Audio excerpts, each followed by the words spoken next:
Carbon तुम्हें भूल जाए ये हो नहीं सकता, और तुम कार्बन को भूल जाओ ये आज मैं होने नहीं दूंगा। क्या बोल रहे हो भैया? देखो, ये तो एक फिल्म का डायलॉग है, बट कार्बन एंड कंपाउंड एक ऐसा चैप्टर है जिसको हमारे बोर्ड एग्जाम के अंदर बहुत बड़ा वेटेज है। तो भैया अगर तुम इसको भूल गए तो फिर बोर्ड एग्जाम में अच्छे मार्क्स भी भूल जाओ, पर मैं ऐसा होने नहीं दूंगा। मैं तुम्हें आज इस प्रकार से पढ़ाऊंगा कि कार्बन एंड कंपाउंड तुम्हारे दिमाग में छप जाएगा। बस तुमसे क्या मांग रहा हूं मैं? पैसे मांग रहा हूं? नहीं। क्या मांग रहा हूं? तुमसे बस मैं केवल एक चीज मांग रहा हूं, 2 घंटे इस लेक्चर को अटेंशन के साथ देख लो, साथ साथ में नोट्स बनाते रहो। जो जो चीजें इंपॉर्टेंट मैं बताऊंगा साथ साथ में नोट्स उसमें लिखते रहना अपनी नोटबुक में। हाँ, पीडीएफ मिलेगी, बट नोट साथ साथ में बनाए तो बेटर रहेगा। तो भैया क्या बोल रहे हैं? कार्बन एंड कंपाउंड्स बहुत इंपॉर्टेंट चैप्टर है, बहुत डिमांडेड चैप्टर था। काफी टाइम से मेरे पास रिक्वेस्ट आ रही थी कि भैया यार ये चैप्टर करा दो प्लीज प्लीज प्लीज प्लीज, बहुत बार बोला। पर उस समय पर हमारी टीम तुम्हारे लिए बहुत बड़ी बड़ी चीजें बनाने में बिजी थी, और मैं भी बिजी था उनके साथ, और तभी हम तुम्हारे लिए वो फ्री सैंपल पेपर ला पाए जो आपने देखा होगा। तो अब उनका यूज ले रहे होगे, जो कि इंडिया के अंदर फर्स्ट टाइम यूट्यूब पे आकर किसी ने फ्री सैंपल पेपर दे दिए सबने। तो करा था, मेहनत करी थी, होपफुली आपकी मदद हो रही हो। जिनको नहीं पता, एक वीडियो है फ्री सैंपल पेपर लॉन्च की, वो आप देख लेना। उसमें आपको पता चल जाएगा कैसे सैंपल पेपर लॉन्च करें, किसके लिए लॉन्च करें, और कैसे तुम उसको यूटिलाइज कर सकते हो, सब कुछ उसमें बता रखा है। ठीक है, आज की वीडियो है कार्बन एंड कंपाउंड। अब देखो इस लेक्चर के अंदर तुम्हें क्या क्या मिलने वाला है। सबसे पहले देखो 2 घंटे के आसपास का लेक्चर होगा। ठीक है, 2 घंटे के आसपास का लेक्चर होगा। सबसे पहले तो तुम लाइक कर दो, जितने बच्चे लाइव देख रहे हैं फटाफट से एक बार लाइक कर दो। लाइक देख लेता हूं मैं, है ना? लाइक वाइक करो यार, ऐसे ऐसे मजा कैसे आएगा? कैसे आएगा इतने से लाइक में मजा है यार? मजा नहीं आ रहा है, थोड़ा सा और लाओ, एनर्जी लाओ। ठीक है, 2 घंटे का लेक्चर मिल रहा है। उसके अलावा इसकी पूरी पीडीएफ नोट्स आपको मिल रहे हैं, नीचे ड्राइव की लिंक होगी वहां पर डिस्क्रिप्शन में। उसके अलावा आपको इसके साथ साथ PYQ booklet, previous year question booklet मिलती है, जिसके अंदर चैप्टर वाइज सारे के सारे क्वेश्चंस असाइंड है। उसके अलावा आपको सैंपल पेपर फ्री मिलते हैं, वो मैंने आपको बता दिया। उसके अलावा क्वेश्चन प्रैक्टिस बुकलेट मिलती है, जिससे कि आप असर्शन रीजनिंग वाले क्वेश्चन होते हैं, केस बेस्ड वाले क्वेश्चन होते हैं, उनकी प्रैक्टिस कर सकते हो। तो ये सब कुछ टीम ईएक्सपी अब आपको फ्री में दे रही है, और आगे भी देते रहेंगे, ये हमारा वादा है। ठीक है, तो लाइक होपफुली अब चल गए होंगे बढ़िया तरीके से। बहुत सही यार, अब आया जोश। तो अब करते हैं लेक्चर को प्रारंभ, लेक्चर को शुरू with full energy, with full जोश। बट उससे पहले, हाँ भाई, क्या जोश लेवल लिख दो। आपको हमारी प्रथा पता होगी जिसने हमारे लेक्चर देखे हैं। अच्छा है, हमारा साइंस का आखिरी लेक्चर है, इसके बाद फिजिक्स और केमिस्ट्री हमारी पूरी समाप्त हो चुकी होगी। इसके बाद केवल आपकी बायोलॉजी पड़ेगी। तो बायोलॉजी में आपको ऑब्वियस सी बात है नहीं समझा सकता, क्योंकि मेरा बायोलॉजी बैकग्राउंड नहीं है कि मैं आपको पढ़ा दूं। ठीक है, तो वो मैं आपको नहीं पढ़ा रहूंगा, हम उसके लिए एक और टीचर से आपको पढ़वा देंगे, कोई दिक्कत वाली बात नहीं है। बट हाँ, फिजिक्स और केमिस्ट्री आपके साइंस के अंदर पूरी आज कंप्लीट हो जाएगी। तो सबसे पहले जोश लेवल लिख दो कि भैया जोश लेवल कितना है, 100 में से लिखो फटाफट। कितना है भैया जोश लेवल? दिख रहा है क्या? अरे हाँ यार, क्या बात है, 100, 200, 300, 500, कितना है जोश लेवल? ऐसे ही जोश के साथ हम पढ़ने वाले। चलो, तो देखते हैं कार्बन के बारे में। अब देखो यार, carbon is very special. Carbon तुम्हारी क्लास की वो लड़की है जिसके सारे लड़के दीवाने हैं, है ना? कोई ऑफेंड मत हो जाना, ऐसी चीजें मैं क्लास के दौरान बोलता रहता हूँ, है ना?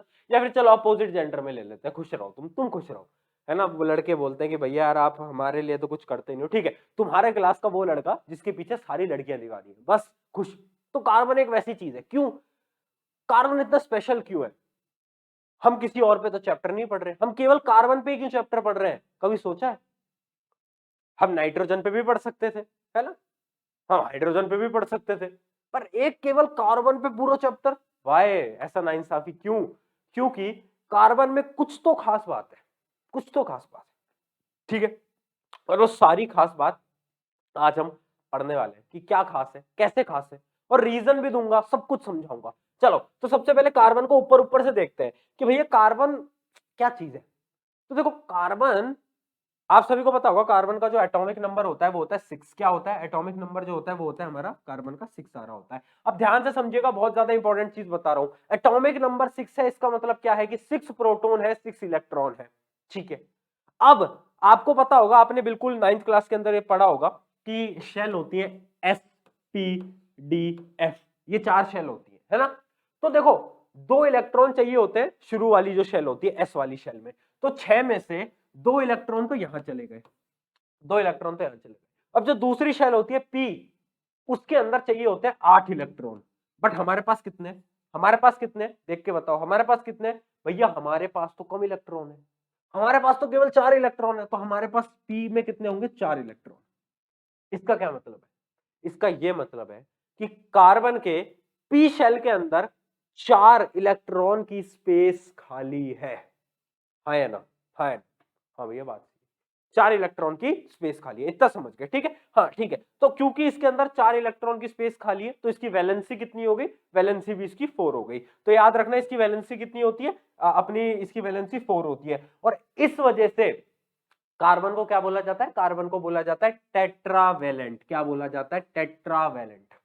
अब पूछो भैया टेट्रा का क्या मतलब है, अरे मूर्ख, भूल गया क्या, मोनो 1, डाई 2, ट्राई 3, टेट्रा 4। वैसे ही टेट्रावेलेंट, टेट्रावेलेंट का मतलब क्या है, इसकी जो वैलेंसी है वो 4 है। क्यों है मैंने आपको समझा दिया, ठीक है। बिल्कुल बेसिक सी कार्बन के बारे में बात कर रहे हैं, कुछ भी नया नहीं है, कुछ भी नया नहीं है। एक चीज आपको याद रखनी है, एक कार्बन एक ऐसा एटम है जिसके अंदर प्रोटॉन भी 6 है, न्यूट्रॉन भी 6 है और इलेक्ट्रॉन भी 6 है, सब कुछ 6 है, ठीक है। चलो आगे बढ़ते हैं, अब चलो आगे बढ़ते हैं, आगे वाले पॉइंट्स के बारे में बात करते हैं। अब देखो भाई कार्बन इंपॉर्टेंट क्यों है, आपने वो जो बात कही थी ना कि ऐसा क्या है कि सबकी नजरें केवल कार्बन पे हैं, क्या कार्बन इतना खूबसूरत है, हाँ कार्बन बहुत खूबसूरत है, कैसे देखते चलेंगे। देखो यार कार्बन जो है ना वो हर जगह है, आप और मैं, हमारी बॉडी किसकी बनी है, कार्बन की। प्रोटीन फैट्स सब किसके बने हैं, कार्बन के। नेचर सराउंडिंग ट्रीज किसके बने हैं, कार्बन के। तो सब कुछ जो है वो कार्बन का बना है, और ये है importance of carbon. Why carbon is important, क्योंकि भैया कार्बन हर जगह है। Main element present on all living organism किससे बने हैं हम, कार्बन से। उसके अलावा क्या है, ऑलमोस्ट ऑल द फ्यूल्स, सारे के सारे फ्यूल्स कार्बन के। आगे देखते हैं, other organic substance like carbohydrate, protein, alcohol, vinegar, glucose, सब कुछ किसके बने, कार्बन के। तो भैया कार्बन काम की चीज है, बहुत इंपॉर्टेंट है। कार्बन के बिना तो हम क्या ही कर लेते हैं। अब सोचो अगर जिंदगी में कार्बन ही नहीं होता तो हम भी नहीं होते।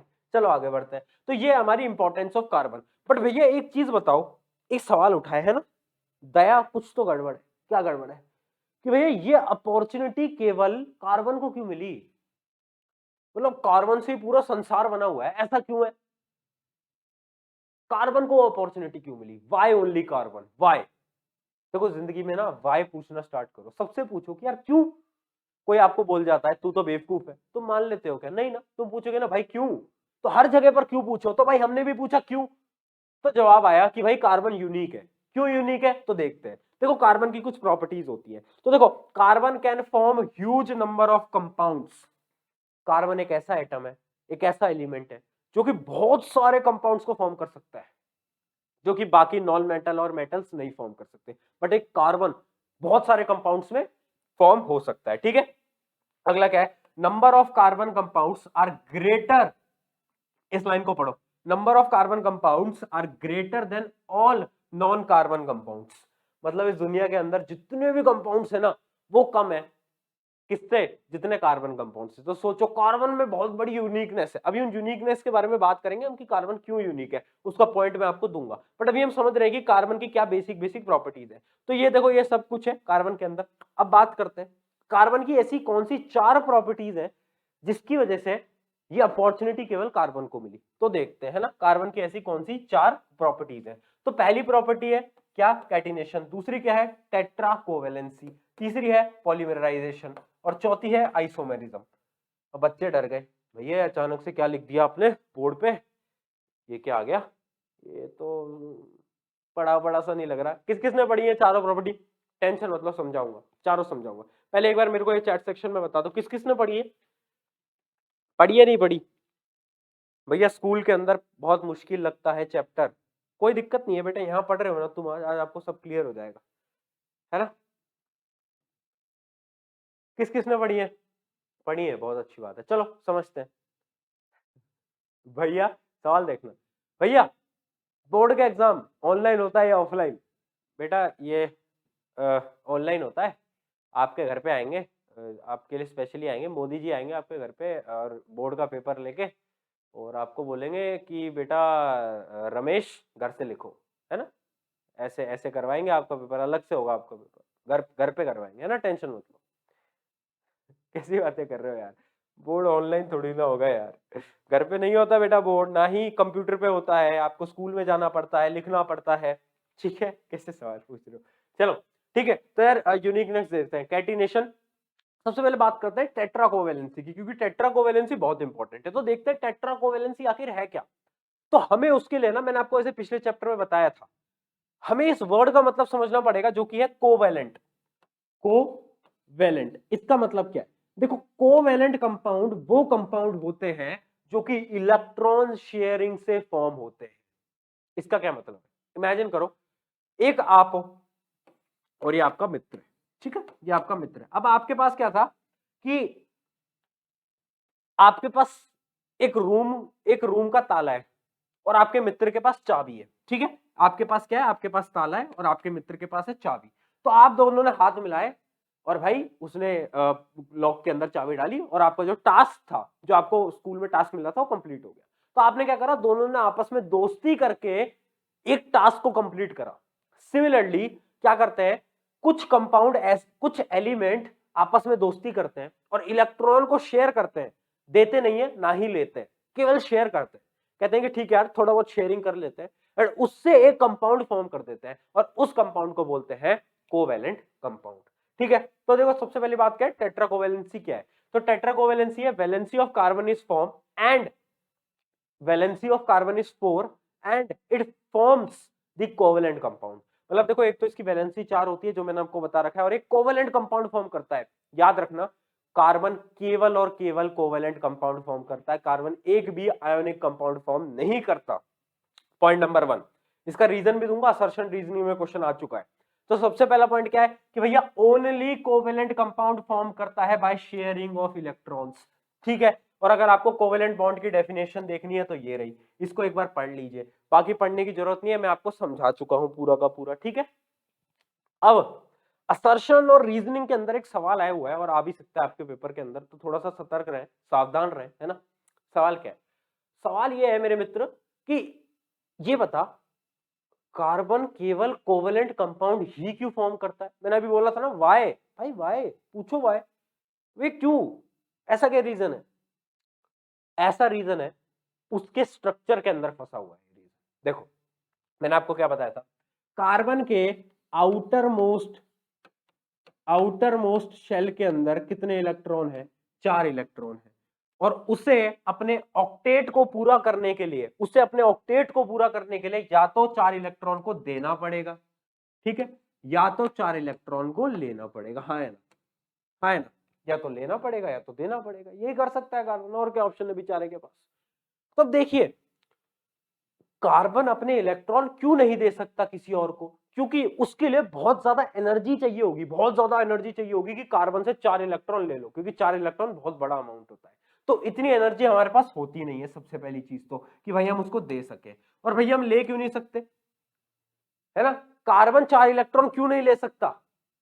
चलो मैंने मान ली भैया एनर्जी नहीं है, कार्बन 4 इलेक्ट्रॉन नहीं दे सकता, बट ले क्यों नहीं सकता कार्बन 4 इलेक्ट्रॉन? तो ऐसा इसलिए क्योंकि अगर कार्बन ने 4 इलेक्ट्रॉन लिए, तो आपको पहले ही मैंने बताया था कार्बन पे प्रोटॉन कितना होता था, प्रोटॉन का नंबर कितना होता था? 6। अब देखो अगर उसने एक्स्ट्रा 4 इलेक्ट्रॉन्स ले लिए तो क्या होगा, इलेक्ट्रॉन का नंबर कितना हो जाएगा? 6 + 4 कितना हो जाएगा? इलेक्ट्रॉन्स का नंबर हो जाएगा 10। अब देखो 6 प्रोटॉन और 10 इलेक्ट्रॉन, बड़ी नाइंसाफी है यार। तो क्या वो कंपाउंड स्टेबल हो पाएगा? नहीं हो पाएगा, नहीं हो पाएगा। अगर एक कंपाउंड पे बहुत ज्यादा नेगेटिव चार्ज है, कभी स्टेबल ही नहीं हो सकता।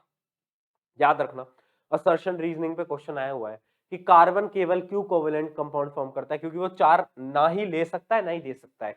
दे क्यों नहीं सकता? एनर्जी की वजह से। ले क्यों नहीं सकता? क्योंकि देखो 6 प्रोटॉन है और अगर 10 इलेक्ट्रॉन हो गए तो अनस्टेबल कंपाउंड बन जाएगा।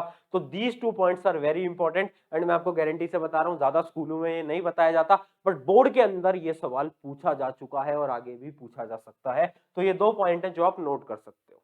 ठीक है, ठीक है, इन 2 पॉइंट्स को नोट कर सकते हो। मतलब अपनी लैंग्वेज में लिखो यार। देखो सीधी सी बात है, मैं आपको ऑनेस्टली बता रहा हूँ, देखो पढ़ने का मजा क्या है? पढ़ने का मजा तब है जब तुम यार अपनी लैंग्वेज में समझ के लिख रहे हो। मैंने आपको समझा दिया, अब खुद लिखो, खुद लिखो, है ना? तब है यार मजा। अगर तुम बोर्ड पे छाप लोगे आंख बंद करके, वो तो यार कोई 10 साल का बच्चा भी कर लेगा। लिखना तो उसको भी आता है, लिख तो वो भी लेगा। पर तुम डिफरेंट इसलिए हो क्योंकि तुम समझ सकते हो। तो तुम अगर समझ सकते हो तो समझ के लिखो। ठीक है, चलो आगे बढ़ते हैं अगले पॉइंट के ऊपर। अगला पॉइंट है कैटिनेशन। ठीक है, प्रॉपर्टी नंबर 2। और ये चारों प्रॉपर्टी बहुत इंपॉर्टेंट है, इस पे आपका 3-4 नंबर का सवाल आ सकता है कि ऐसी कौन कौन सी प्रॉपर्टीज हैं जो कि कार्बन को यूनिक बनाती हैं और उन प्रॉपर्टीज को समझाओ। तो आप ऐसे समझा सकते हो। अब कैटिनेशन क्या है? कैटिनेशन देखो बहुत सिंपल है और बहुत सबसे सिंपल लगता है कैटिनेशन। कैटिनेशन एक ऐसी प्रॉपर्टी है जिसमें सेम एलिमेंट मिलकर एक कंपाउंड बनाते हैं, एक चेन बनाते हैं या फिर एक रिंग बनाते हैं। जैसे कि देखो कार्बन कार्बन थे, कार्बन कार्बन के बीच में दोस्ती हुई, वो मिले और बहुत सारे कार्बन ने मिलकर क्या बनाया? ऐसा एक चेन बना दिया, ऐसा एक चेन बना दिया जो आपकी स्क्रीन पर आपको दिख रहा होगा। इस टाइप की एक चेन बना दी ऐसे, ठीक है? या फिर एक रिंग बना दी, या फिर एक रिंग बना दी, या फिर ऐसा कुछ बना दिया। तो इसका मतलब क्या है कि भैया कैटिनेशन इज अ प्रॉपर्टी, उसमें क्या होता है? Which lets in direct bonding between the atoms of the same element. Same element याद रखना, कैटिनेशन हमेशा सेम एलिमेंट्स के बिटवीन में हो रहा होता है। ऐसा नहीं कि कार्बन ऑक्सीजन मिल गए, नहीं नहीं नहीं, सिर्फ कार्बन कार्बन कार्बन कार्बन, वो होता है कैटिनेशन। समझ गए? समझ गए? क्लियर है? क्लियर है भैया? कैटिनेशन क्या होता है? क्या समस्या है क्या किसी को? अरे कोई किसी को दिक्कत है क्या यार? वो बोलो यार। है भैया? मजा आ रहा है नहीं आ रहा है यार? मजा आना चाहिए, मजा आते रहना चाहिए, क्योंकि भैया जब तक मजा है तब तक पढ़ाई इंटरेस्टिंग है। जैसा ही मजा गया तो फिर क्रश की याद आना शुरू हो जाती है। चलिए तो देखते हैं पॉलीमराइजेशन। पॉलीमराइजेशन क्या होता है यार? अब ये क्या चीज है? नहीं यार, तो देखो आपको कैटिनेशन और पॉलीमराइजेशन में कंफ्यूज नहीं होना है, ध्यान से समझेंगे मेरी बातों को।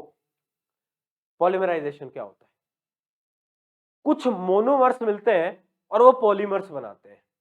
अब तुम कंफ्यूज हो गए भैया मोनोमर्स पॉलीमर्स ये क्या है? समझा रहा हूं। मोनोमर्स क्या होते हैं ना, जैसे कि आपको एक स्ट्रक्चर दिख रहा है, अभी इसका नाम इथीन क्यों है वो अभी मैं आपको आगे समझा दूंगा जब मैं आपको नोमेनक्लेचर पढ़ा रहा हूँ। ठीक है, तो अभी आप ये समझो एक कंपाउंड है ऐसा, ठीक है? तो मोनोमर्स क्या होते हैं? मोनोमर्स होते हैं एक ऐसा कंपाउंड जो कि 2 कार्बन के मिलकर बनाओ, एक ऐसा कंपाउंड जो कि 2 कार्बन से मिलकर बना हो उसको हम बोलेंगे मोनोमर्स। और बहुत सारे मोनोमर्स जब मिलते हैं तो वो क्या बनाते हैं? पॉलीमर। तो कार्बन की एक प्रॉपर्टी है जिसको हम बोलते हैं पॉलीमराइजेशन, जो कि होती है कि यार बहुत सारे मोनोमर्स आकर एक बड़ा सा पॉलीमर बना देते हैं और उसी प्रॉपर्टी को हम बोलते हैं पॉलीमराइजेशन। ठीक है, क्लियर है कि पॉलीमराइजेशन क्या होता है? किसी को कोई डाउट है? जल्दी पूछ लीजिए। अब अगला है आइसोमराइजेशन, है ना? आइसोमेरिज्म। आइसोमराइजेशन क्या बोल रहा हूं? आइसोमेरिज्म, सॉरी मिस प्रोनाउंस कर दिया। आइसोमेरिज्म। अब यार ये तो बहुत सिंपल है, हम सब ने एक टर्म तो पढ़ी है, क्या? आइसोमर्स। आइसोमर्स नहीं पढ़ी? अरे कैसी बात कर रहे हो यार? आइसोमर्स में क्या होता था? तुम बताओगे मेरे को कमेंट सेक्शन में आइसोमर्स में क्या होता था। अब देखो आइसोमेरिज्म क्या होता है? Compound having same molecular formula but different structures. मतलब देखो मॉलिक्यूलर फॉर्मूला तो सेम है बट स्ट्रक्चर अलग है। भैया ये कैसे पॉसिबल है? दिखाता हूं, देख देख।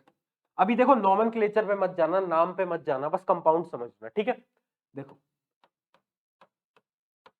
ठीक है ना? ये क्या है? कार्बन की एक चेन है, 4 कार्बन की चेन है। अभी नाम वाम पे मत जाओ, ठीक है? और हम क्या करते हैं, हर कार्बन के 4 हाथ होते हैं, हर कार्बन के 4 हाथ होते हैं जो कि हमें फिल करने होते हैं। तो देखो मैंने इसका भी एक हाथ तो लगा हुआ है, मैंने 3 हाथ में हाइड्रोजन लगा दिया, ठीक है? इसमें H, इसमें H। अब इसके 2 हाथ भरे हुए हैं तो 2 हाथ में मैंने हाइड्रोजन लगा दिया, इसमें भी 2 हाथ में हाइड्रोजन लगा दिया। अब इसके 3 हाथ में हाइड्रोजन लगा दिया, ठीक है? तो समझ गए? ये क्या है? मेरा एक कार्बन की चेन, ठीक है? इसका अगर आप फॉर्मूला लिखोगे तो कैसे लिखोगे, कार्बन कितने हैं 1 2 3 4, तो आएगा C4, और H कितने हैं 1 2 3 4 5 6 7 8 9 10, H10। ठीक है, आगे समझ यहाँ तक। अब देखो, अगर मैं सेम इसी केमिकल फॉर्मूले को ऐसा बनाऊं, देखना,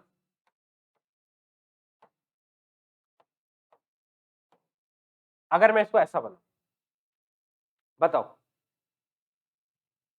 जल्दी बताएं, जल्दी बताएं।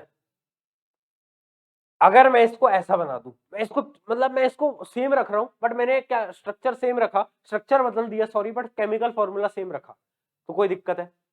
अभी समझ नहीं आया, देखो, हाथ जोड़ दो, तीन हाथ, तीन हाथ यहां जोड़ दो, एच एच एच, इसके तीन हाथ भरे हुए हैं, एक हाथ जोड़ दो, और इसमें भी तीन हाथ जोड़ दो, और नीचे वाले में भी, नीचे वाले में भी क्या करो, नीचे वाले में भी तीन हाथ जोड़ दो, एच एच एच। तो देखो कितने, इसमें कितने, 1 2 3 4, तो कार्बन तो 4 ही है। हाइड्रोजन देखो 1 2 3 4 5 6 7 8 9 10, तो इसके अंदर भी क्या है H10। तो देखो केमिकल फॉर्मूला तो भैया सेम है, हाँ या ना बोल यार, हाँ या ना बोल, केमिकल फॉर्मूला सेम है नहीं है? हाँ भैया बात सही है, अगर केमिकल फॉर्मूला सेम है बट स्ट्रक्चर अलग है, क्या है, आइसोमर्स। तो आइसोमेरिज्म यही फॉर्मूला होता है, यही फंडामेंटल होता है कि देखो हम फॉर्मूला सेम रखेंगे बट हम स्ट्रक्चर को बदल देंगे, तो स्ट्रक्चर हमने बदल दिया, है ना। और जो बच्चे 11वीं 12वीं के अंदर पीसीएम या फिर पीसीबी लेंगे, तो केमिस्ट्री के अंदर एक चैप्टर होता है आइसोमेरिज्म, क्योंकि मैं आज के समय पर नीट वाले और जेई वाले बच्चों को भी पढ़ाता हूँ, तो मुझे पता है, वैसे उनको मैं केमिस्ट्री नहीं पढ़ाता, मैं उनको फिजिक्स पढ़ाता हूँ, बट मेरे को पता है, ठीक है। तो उसके अंदर एक चैप्टर आता है एंड पूरी आपको डिटेल उसमें मिलेगी आइसोमर्स की, एंड बहुत ही घटिया चैप्टर है, मतलब दिमाग खराब हो जाता है, ठीक है। तो आपको दिख रहा होगा, एंड आई होप कि क्लियर हो गया होगा क्या प्रोसेस होता है, ठीक है। तो आपको चारों प्रॉपर्टी क्लियर हो गया, आइसोमेरिज्म होता क्या है बेसिकली। चलिए आगे बढ़ा जाए, आगे बढ़ा जाए। अब देखो टाइप्स ऑफ कोवेलेंट बॉन्ड की बात कर लेते हैं, तो तीन प्रकार के होते हैं और बहुत बेसिक है, इसमें ज्यादा टाइम नहीं लूंगा। Single covalent bond, double covalent bond और ट्रिपल कोवेलेंट बॉन्ड। देखो कैसे, सिंपल सी बात है, H2O देखो, वाटर, वाटर के फंडामेंटल्स को देखते हैं, HOH, H2O यही होता है, यही होता है। अब देखो हाइड्रोजन के पास एक इलेक्ट्रॉन, इसके पास एक इलेक्ट्रॉन, और ऑक्सीजन के पास क्या है, ऑक्सीजन के पास दो इलेक्ट्रॉन आउटर मोशन में, ठीक। तो एक कोवेलेंट बॉन्ड तो ऐसे बनेगा और एक बनेगा ऐसे, और ये दोनों कोवेलेंट बॉन्ड होंगे सिंगल कोवेलेंट बॉन्ड। तो याद रखना, सिंगल कोवेलेंट बॉन्ड वो होते हैं जिसके अंदर one pair of electron is shared. Note करो, ठीक है भैया। वन पेयर का क्या मतलब होता है, वन पेयर का मतलब होता है टू इलेक्ट्रॉन्स। तो वो बॉन्ड जिसके अंदर दो इलेक्ट्रॉन शेयर हुए हैं, उस बॉन्ड को हम बोलते हैं क्या, सिंगल कोवेलेंट बॉन्ड। देख लो, एक एक दो इलेक्ट्रॉन, एक एक दो इलेक्ट्रॉन। और अगर मैं पीछे चलूं, इनमें देखो, अगर मैं CO2 का स्ट्रक्चर बनाऊं तो इसके अंदर डबल कोवेलेंट है, मतलब two pair of electron. Two pair of electron का मतलब क्या है, चार इलेक्ट्रॉन शेयर होते हैं। उसके अलावा अगर मैं ट्रिपल में जाऊं तो थ्री पेयर ऑफ इलेक्ट्रॉन, मतलब छह इलेक्ट्रॉन शेयर होते हैं। तो याद रखना, इनको बना लो और फटाफट से एक बार नोट कर लो जल्दी से।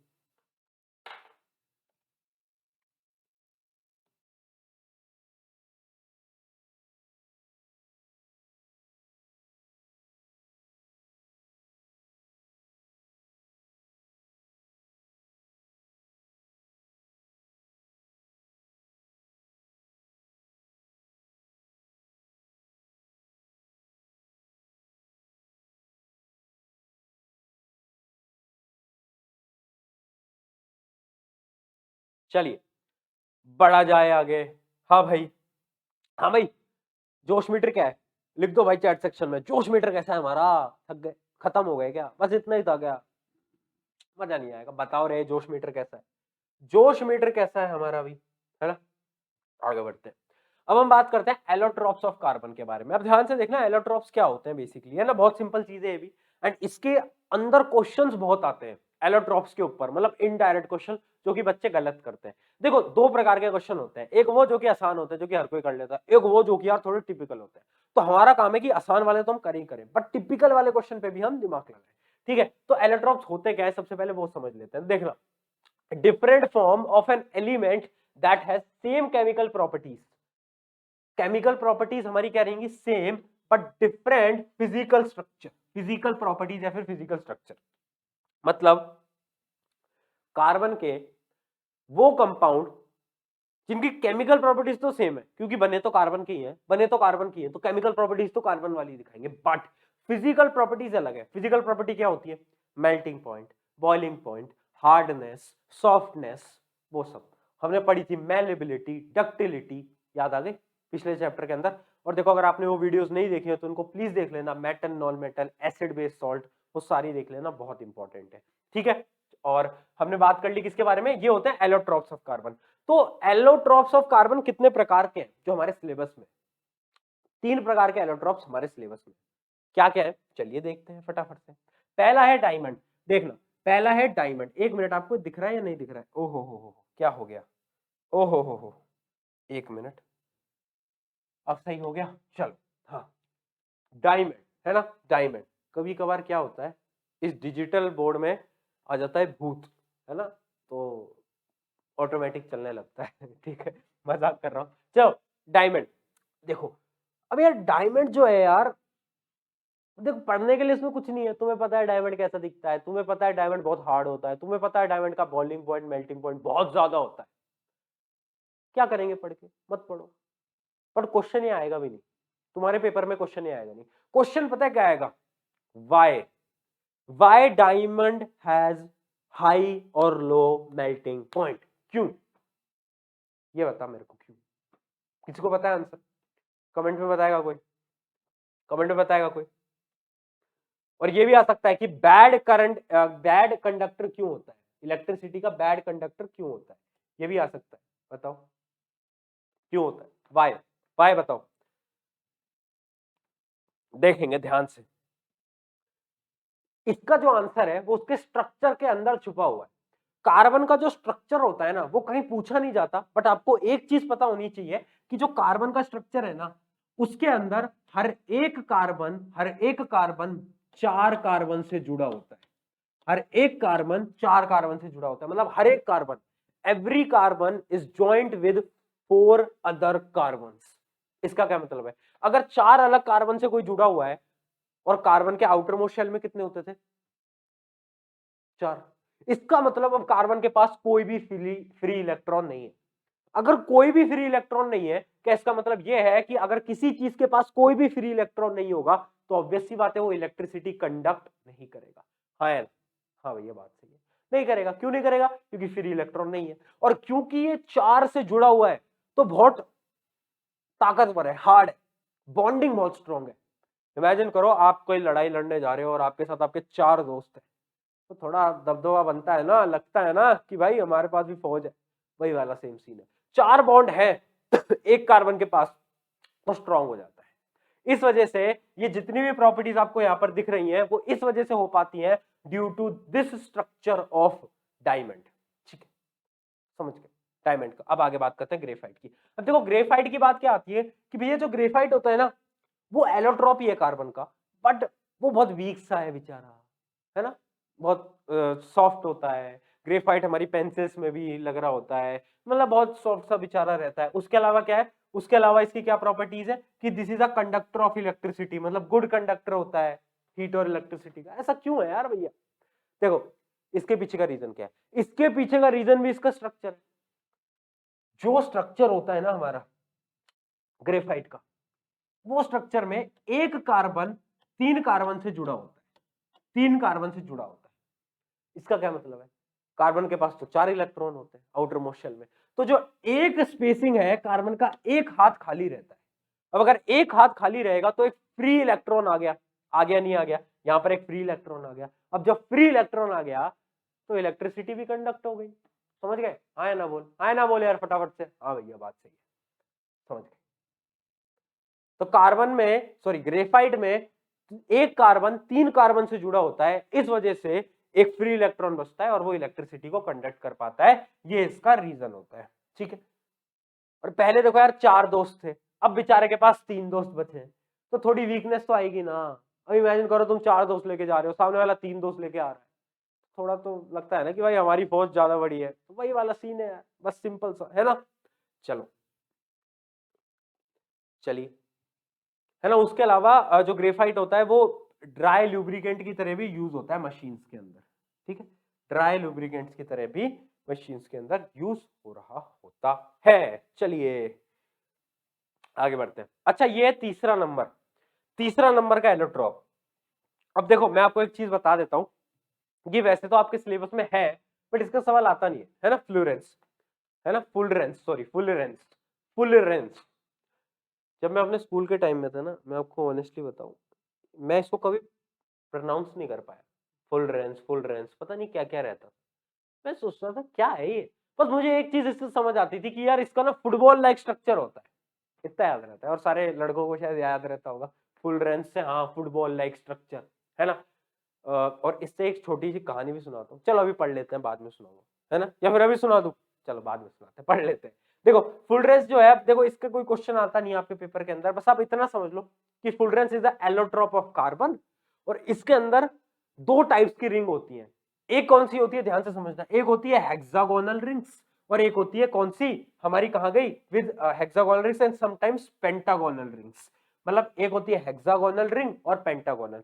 हेक्सा पेंटागोनल क्या होता है नहीं पता, अभी बता दूंगा, वैसे फिर भी बताता हूं। तो हेक्सागोनल का मतलब होता है 6 कार्बन, और पेंटागोनल का मतलब होता है 5 कार्बन। वैसे देखो ये बेसिक सा आपको याद कर लो यार, ये बहुत बेसिक है ना, ये चीजें आपको याद होनी चाहिए। किसी भी कार्बन के आगे अगर मिथ लिखा आ रहा है ना, ये ऐसा ऐसा आ रहा है मिथ, तो आपको पता होना चाहिए कि इसका मतलब होता है 1 कार्बन है। अगर उसके आगे इथ लिखा आ रहा है तो वो कितना होता है, वो 2 कार्बन है। ये सारी चीजें आपको याद होनी चाहिए, अगर नहीं है तो कोई दिक्कत नहीं है, बट ठीक है अभी बता दूंगा।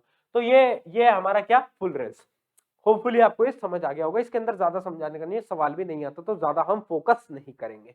चलिए आगे बढ़ते हैं। चलिए आगे क्या है, टाइप्स ऑफ कंपाउंड। अब देखो कार्बन के कंपाउंड अब आ रहे हैं, बहुत इंपॉर्टेंट चीज पे ध्यान से समझेंगे बहुत फटाफट से। कार्बन के देखो क्या क्या कंपाउंड है। सबसे पहली चीज है कार्बन कंपाउंड। कार्बन कंपाउंड क्या है, कोई भी ऐसा कंपाउंड जिसके अंदर कार्बन है, फिर चाहे उसमें एक्स्ट्रा कुछ भी हो, ऑक्सीजन हो, हाइड्रोजन हो, नाइट्रोजन हो, सल्फर हो, कुछ भी फर्क नहीं पड़ता, बट एक कार्बन होना चाहिए, उस कंपाउंड को हम बोलते हैं कार्बन कंपाउंड। दूसरा ऑर्गेनिक कंपाउंड। ऑर्गेनिक कंपाउंड वो कंपाउंड होते हैं जिसके अंदर कार्बन तो होता ही है, साथ साथ में हाइड्रोजन होता है, और भी कुछ एलिमेंट्स होते हैं जैसे नाइट्रोजन, सल्फर, कुछ भी हो सकता है, वो ऑर्गेनिक कंपाउंड, जिसमें ऑर्गेनिक हमारा कंपाउंड बन के आ रहा होता है, ठीक है। मतलब हाइड्रोजन भी होगा कार्बन के साथ, बट एक्स्ट्रा में कुछ एलिमेंट भी आ सकता है। तीसरा क्या है, तीसरा है हाइड्रोकार्बन। हाइड्रोकार्बन को ही हम इस चैप्टर के अंदर पढ़ने वाले हैं। हाइड्रोकार्बन वो कंपाउंड होता है जिसके अंदर केवल कार्बन और केवल हाइड्रोजन होता है, बाकी कुछ नहीं होता, बस इनकी दोस्ती है, हाइड्रोजन और कार्बन, कुछ नहीं है, फिर ऑक्सीजन नाइट्रोजन कोई नहीं होता, केवल ये दो, ठीक है। तो आई होप कि ये चीज समझ आ गई होगी, इन तीनों में डिफरेंस क्या होता है ये समझ आ गया होगा। यहाँ पर नाइट्रोजन मत लिखो यार, है ना, इसको काट दो नाइट्रोजन को, मतलब कंटेनिंग कार्बन एंड नाइट्रोजन भी होता है, वैसे हाइड्रोजन भी लिख सकते हो, और भी बाकी कंपाउंड्स इसके अंदर आ सकते हैं, ठीक है, एक ऑर्गेनिक बनाने के लिए। बट हाइड्रोकार्बन के अंदर केवल कार्बन केवल हाइड्रोजन, क्लियर है। चलिए हाया में बोलते चलो यार, हाया नहीं बोलते जब तक मजा नहीं आता है, तो हाया ना तो बोलते चलेंगे, ठीक है। अच्छा ये वाला पीछे दिख रहा है क्या व्हाइट कलर में, एक मिनट देख लेते हैं, थोड़ा जूम कर दूं, जूम कर देते हैं। अब क्लियर है क्या, अब क्लियर है क्या, अब क्लियर है। चलो देखते चलेंगे, देखो अब मैं हाइड्रोकार्बन को पढ़ने वाला हूं, है ना, और तुम्हें पढ़ाने वाला हूं, ध्यान से समझेंगे।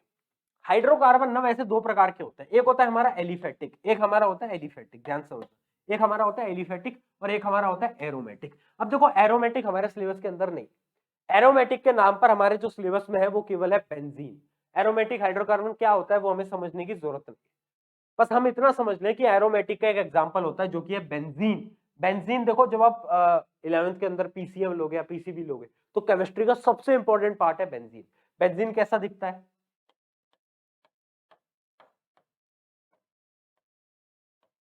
ये इसके अंदर 6 कार्बन होते हैं, 6 कार्बन होते हैं, और उन कार्बन के बीच में अल्टरनेटिवली डबल बॉन्ड्स होता है। ये देखो ये डबल बॉन्ड है, एक डबल बॉन्ड, फिर एक कार्बन को छोड़ दिया, फिर एक डबल बॉन्ड, फिर एक डबल बॉन्ड। तो ऐसा हमारा क्या दिख रहा होता है, ऐसा हमारा दिख रहा होता है बेंजीन रिंग। ठीक है, आपके सिलेबस के अंदर नहीं है, पढ़ने की जरूरत नहीं है। एलिफेटिक, अब देखो एलिफेटिक के दो प्रकार होते हैं, एक होता है असाइक्लिक, मतलब साइक्लिक नहीं है, ओपन चेन, और एक दूसरा होता है साइक्लिक, मतलब एक सर्कुलर या फिर एक पूरी एक साइकिल बन के आ रही है। दो प्रकार के होते हैं। अब ये जो साइक्लिक और साइक्लिक है ना, इनके भी प्रकार होते हैं। कैसे, ध्यान से देखो, इनके भी तीन प्रकार होते हैं, एल्केन, एल्कीन और एल्काइन। Alkane, alkene, alkyne. अब देखो जो ओपन चेन है ना, ये जो आपका है असाइक्लिक, या फिर इसको ओपन चेन बोल सकते हैं, इसके तो आपको तीनों पढ़ने हैं, एल्केन, एल्कीन, एल्काइन। बट आपके सिलेबस के अंदर जो साइक्लिक है ना, साइक्लिक, ये जो साइक्लिक है, इसके लिए केवल आपको एल्केन पढ़ना है, ये दोनों नहीं है, ये दोनों आपको नहीं पढ़ना है। ठीक है, क्लियर है, मतलब मैं जितना पढ़ाऊंगा उतना इनफ है। इसके बाद आपका एनसीईआरटी वगैरह कुछ पढ़ने की जरूरत पड़ेगी नहीं। और इस चैप्टर में एनसीईआरटी ना ही पढ़ो तो ही बढ़िया, क्योंकि इसकी एनसीईआरटी बहुत अजीब सी दे रखी है ना, और मैं रिकमेंड नहीं करता, ऑनेस्टली मैं रिकमेंड नहीं करता। ठीक है, तो यहां तक क्लियर है। असाइक्लिक को हम ऐसे डिवाइड करेंगे एंड साइक्लिक को ऐसे। चलो बिल्कुल बेसिक से स्टार्ट करते हैं। देखो जैसा कि मैंने आपको स्टार्टिंग में बताया था, ये बहुत बेसिक चीज आपको आनी चाहिए। एक कार्बन को हम बोलते हैं हमेशा मिथ से, जब दो कार्बन होते हैं उसको हम रिप्रेजेंट करते हैं इथ से, जब तीन कार्बन होते हैं उसको हम रिप्रेजेंट करते हैं प्रॉप से, और जब चार होते हैं उसको हम करते हैं ब्यूट से, और जब पांच होते हैं उसको हम करते हैं पेंट से। ठीक है, तो पहनने वाली पेंट नहीं, दूसरी वाली पेंट है। जब छह होते हैं उसको हम किससे करते हैं, अरे बोलो यार, किससे, हेक्स से, हेक्स से। ठीक है, और उसके अलावा सात को हम हेप्ट से करते हैं, और फिर 8 को हम ऑक्ट से करते हैं। वैसे ये टेबल मैं एक बार दिखा देता हूं, आप इसको नोट डाउन ही कर लेना। एक मिनट ना, पूरी टेबल मैं आपको दिखा देता हूं, जस्ट अ मिनट, कहां गई, आई गेस कि वो टेबल पहले आपको दिखा देता हूं, ताकि आप एक बार नोट डाउन कर लो। देखो, एक को रिप्रेजेंट करेंगे हम मिथ से, दो को इथ से, तीन को प्रॉप से, चार को ब्यूट से, पांच को पेंट से, छह को हेक्स से, सात को हेप्ट से, आठ को ऑक्ट से, और नौ को नॉन से, और डी को 10 को डेक्स से। मैं एक बोलते बोलते कंफ्यूज हो गया। चलो नोट करो फटाफट से, फटाफट से नोट करेंगे भैया। यार देखो, ये बहुत बेसिक है एंड आई होप कि आपको ये चीज आती होंगी, है ना। जब एक कार्बन है, मिथ है, दो है, इथ है, तीन है, ये सारी चीजें ना बहुत बेसिक है। Prop, but, pent, hex, hept, आपको बस डेक तक याद रखना है। 10 को हम डेक से रिप्रेजेंट करते हैं, 10 बस आपको 10 याद रखना है। ठीक है, अभी नोमेनक्लेचर कैसे करना है वो समझाऊंगा, टेंशन की बात नहीं है। अभी बस आप इतना बोलो, यहां तक क्लियर है क्या, जल्दी बताएं। नोट डाउन कर लिया तो एक बार लिख देना चैट में।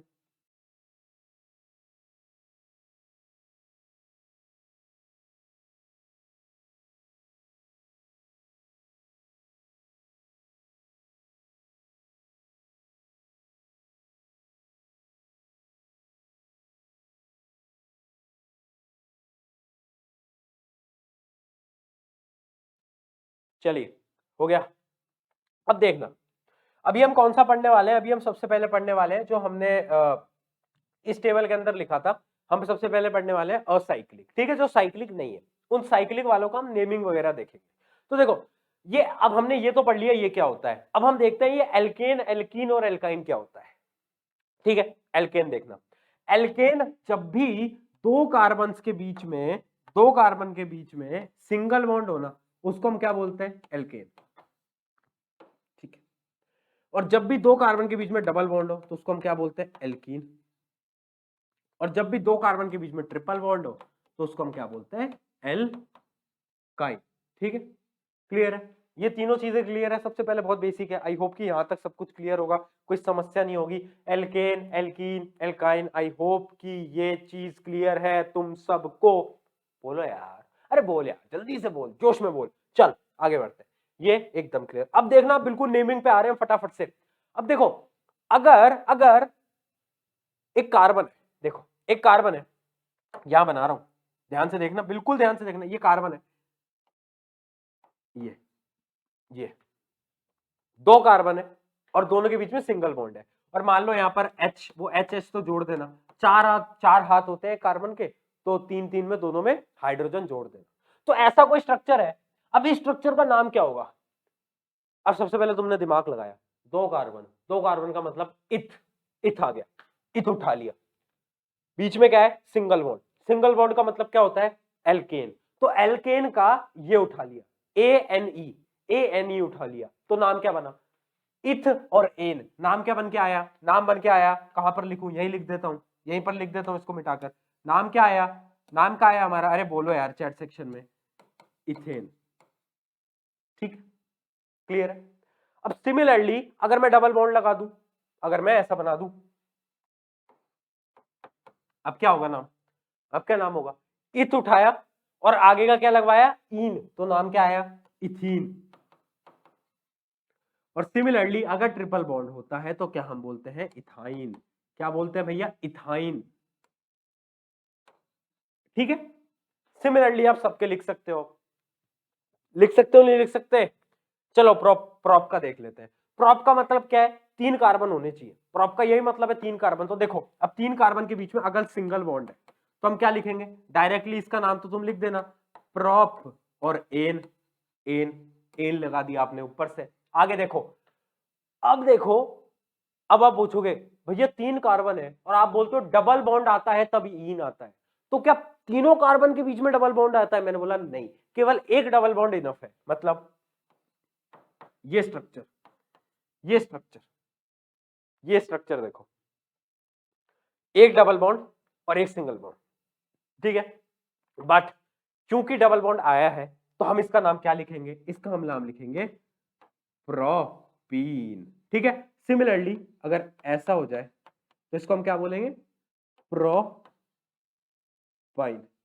तो ऐसे आपको नाम लिखना है। अब सबके लिख सकते हो आप, ब्यूटेन बना सकते हो, ब्यूटीन बना सकते हो, ब्यूटाइन बना सकते हो। सिमिलरली हम इसमें बना सकते हैं पेंटेन बना सकते हैं, पेंटीन बना सकते हैं, पेंटाइन बना सकते हैं। राइट, क्लियर है, कोई समस्या, अब आगे देखना, आगे देखना। अब ऊपर चलते हैं, मिथ को देखते हैं।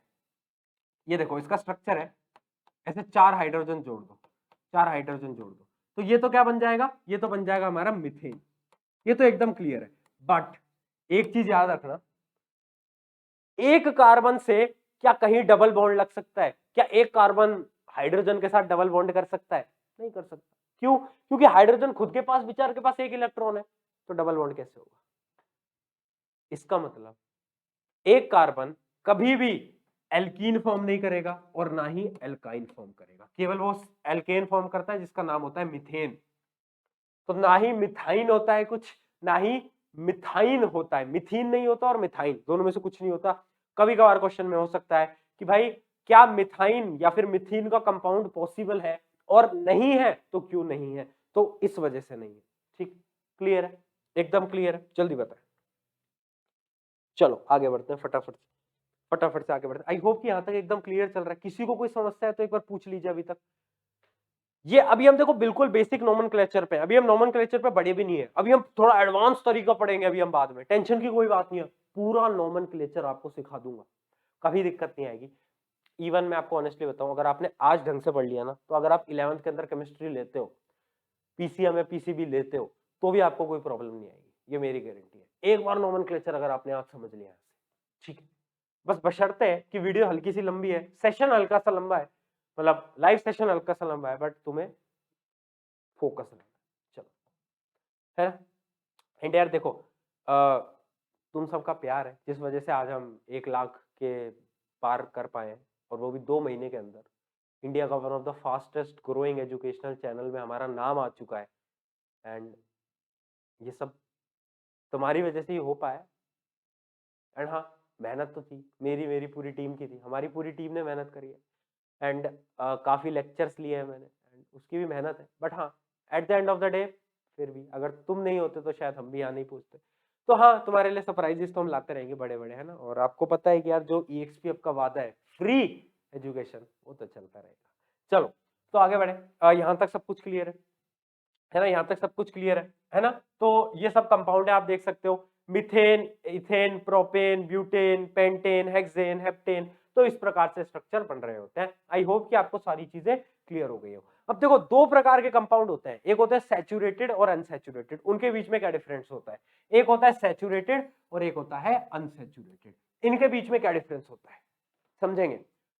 सैचुरेटेड क्या होता है, देख, पानी ले, उसके अंदर चीनी घोल, एक टाइम ऐसा आएगा जब उसके अंदर चीनी इतनी मिल चुकी होगी कि बाकी एक्स्ट्रा चीनी ऐड करेगा तो नहीं मिलेगी। तो अब क्या हुआ, वो पानी का जो घोल है वो सैचुरेटेड हो गया, है ना। कभी कभार आपने टर्म सुनी होगी ना, मेरा दिमाग सैचुरेटेड हो चुका है। इसका क्या मतलब है, मैंने बहुत ज्यादा पढ़ लिया और अब मेरे दिमाग में कुछ नहीं जा रहा। तो सिमिलरली सैचुरेटेड सिचुएशन वो होती है जहां पर कोई और एटम ऐड नहीं हो सकता, जैसे कि एल्केन। एल्केन क्या होता है, एल्केन में किसी का भी एग्जांपल ले लो, ब्यूटेन, मीथेन, इथेन, किसी का भी। मैं एग्जांपल ले रहा हूं इथेन का, मैं इथेन का एग्जांपल ले रहा हूं। देखो ऐसा होता है इथेन, ठीक है, यही है इथेन। अब देखो इथेन को जब तुम ध्यान से देखोगे तो कार्बन पूरी तरीके से फंसा हुआ है। क्या कार्बन के पास कोई भी बचने की चांस है? सारे हाइड्रोजन कनेक्टेड है, मतलब सारे बॉन्ड से कनेक्टेड है हाइड्रोजन, है ना। इसका मतलब क्या है, सारे के सारे, चाहे मीथेन हो, इथेन हो, प्रोपेन हो, पेंटेन हो, सारे के सारे एल्केन सैचुरेटेड होते हैं, इनके अंदर कुछ और ऐड नहीं किया जा सकता। बट जहां पर बात आती है एल्कीन और एल्काइन की, जैसे कि ये या फिर ये, अब देखो इसके अंदर ऐड किया जा सकता है। कैसे? देखो आपने डबल बॉन्ड को तोड़ो और हाइड्रोजन एक्स्ट्रा ऐड कर दो, ट्रिपल बॉन्ड को तोड़ो और हाइड्रोजन एक्स्ट्रा ऐड कर दो। तो इसका मतलब क्या है कि आपके जो एल्केन होते हैं वो सैचुरेटेड होते हैं, जबकि जो एल्कीन और एल्काइन होती हैं वो अनसैचुरेटेड होती हैं। इस बात को एकदम क्लियरली अपने दिमाग में डाल लो। सवाल पूछा जा सकता है कि क्यों होते हैं, तो उनका रीजन है, ठीक है, स्ट्रक्चर बनाकर समझा देना। आगे बढ़ते हैं, आगे बढ़ते हैं। अब देखो साइक्लो एल्केन के बारे में बात करते हैं। जैसे कि मैंने आपको बताया कि जो आपके साइक्लिक कंपाउंड है उसमें केवल एल्केन वाला वर्जन आएगा, एल्कीन वाला आपके सिलेबस में नहीं है, एल्काइन वाला आपके सिलेबस में नहीं है। तो अब साइक्लो कंपाउंड्स की बात करते हैं। देखो इमेजिन करो एक साइकिल है, एक मिनट, अच्छा वैसे साइकिल, एक साइक्लिक कंपाउंड बनाने के लिए मिनिमम कितने कार्बन चाहिए? मिनिमम कितने चाहिए? 3 चाहिए। 2 से थोड़ी ना कोई साइकिल बन जाती है, 2 से तो एक स्ट्रेट लाइन बनती है, 1 से भी नहीं बनती। मिनिमम क्या चाहिए? मिनिमम चाहिए 3, एक कार्बन इधर, एक इधर, एक इधर, तीनों को जोड़ो, ट्राइंगल बना सी सी सी, है ना। तो मिनिमम कार्बन कितने नीड है? 3। अब देखो इसको हम नाम देते हैं, अच्छा नाम दो, सिंगल बॉन्ड है तीनों में और ऐसा स्ट्रक्चर है, क्या नाम दोगे? 3 कार्बन है, 3 कार्बन का मतलब है भैया, वो क्या होता था भैया, वो अरे भैया क्या था, अरे याद कर ले मूर्ख, क्या होता था? प्रोप, आ गया याद, हाँ। और सिंगल बॉन्ड है तो क्या है? प्रोपेन। तो नाम क्या होना चाहिए? प्रोपेन। बट क्योंकि एक साइकिल है, घूम रही है ना, जहां से स्टार्ट किया वहां खत्म आ गए ना, तो इसको हम क्या नाम देंगे? इसका नाम होगा साइक्लो प्रोपेन, ठीक है। तो जितने भी साइक्लिक कंपाउंड है उनका नाम सेम रहता है, बस आगे साइक्लो लग जाता है, याद रखना, ये कॉन्सेप्ट हमें याद रखना है। जैसे कि यहाँ पर बहुत सारे कंपाउंड है, देखो ये क्या है, 4, ये अपना स्क्वायर बन रहा है, ब्यूटेन होता है तो साइक्लो ब्यूटेन हो गया, ये पेंटेन होता है तो ये साइक्लो पेंटेन हो गया, ये हेक्सेन होता है तो ये साइक्लो हेक्सेन हो गया, इस प्रकार बस साइक्लो लगा देना। Concept is very similar and very easy. चलिए आगे बढ़ते हैं। इस प्रकार देखो यार बहुत सिंपल चीज है, आई होप कि आपको समझ आ रहा होगा। चलो अब आगे बढ़ते हैं, functional group and one of the most important topic. अरे भैया ये तो कंटेंट टीम ने सारे ही फंक्शनल ग्रुप डाल दिए। अरे भैया ये क्या कर दिया रे कंटेंट टीम ने, है ये क्या कर दिया रे कंटेंट टीम ने। अच्छा इसको देख के डरो मत, आपके इतने सारे फंक्शनल ग्रुप नहीं है आपके सिलेबस में, ये कंटेंट टीम ने 11वीं की केमिस्ट्री के फंक्शनल ग्रुप डाल दी, है ना। आप 11वीं में पढ़ोगे केमिस्ट्री में, अभी आपके सिलेबस में कौन कौन से है वो मैं पढ़ा देता हूँ, है ना, कोई दिक्कत नहीं है। चलिए गलती तो इंसान से होती है, माफ कर दूं, माफ कर दूं, तुम बताओ, तुम जो कहोगे वो कर, कंटेंट टीम को माफ कर दे क्या, हाँ है ना, बोलो तुम बताओ, कर दिया जाए या उनको पनिशमेंट मिलनी चाहिए? ऐसे मिलनी तो चाहिए पनिशमेंट, देखो गलती है, गलती की पनिशमेंट तो बनती है। चले, है ना। अब देखो फंक्शनल ग्रुप क्या होता है पहले उसको समझते हैं। को बहुत सिंपल है, देखो एक बार में समझ जाओगे। देख ये 2 कार्बन थे, ये हाइड्रोजन से कनेक्टेड थे, H H H H H H। अब मेरे मन में एक खुराफाती सिचुएशन आई, मैंने दिमाग लगाया और मैंने कहा कि देख इस हाइड्रोजन को टाटा बाय बाय करा मैंने, इस हाइड्रोजन को मैंने क्या करा, tata bye bye goodbye करा, इसको मैंने हटाया और मैंने कहा कि भाई देख हाइड्रोजन तेरी मेरी दोस्ती समाप्त।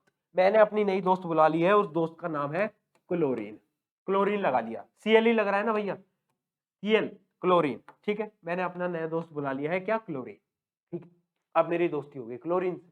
तो अब ये जो Cl है ना, ये जो एक्स्ट्रा एलिमेंट लगा है, इसी को हम बोलते हैं क्या, फंक्शनल ग्रुप, फंक्शनल ग्रुप।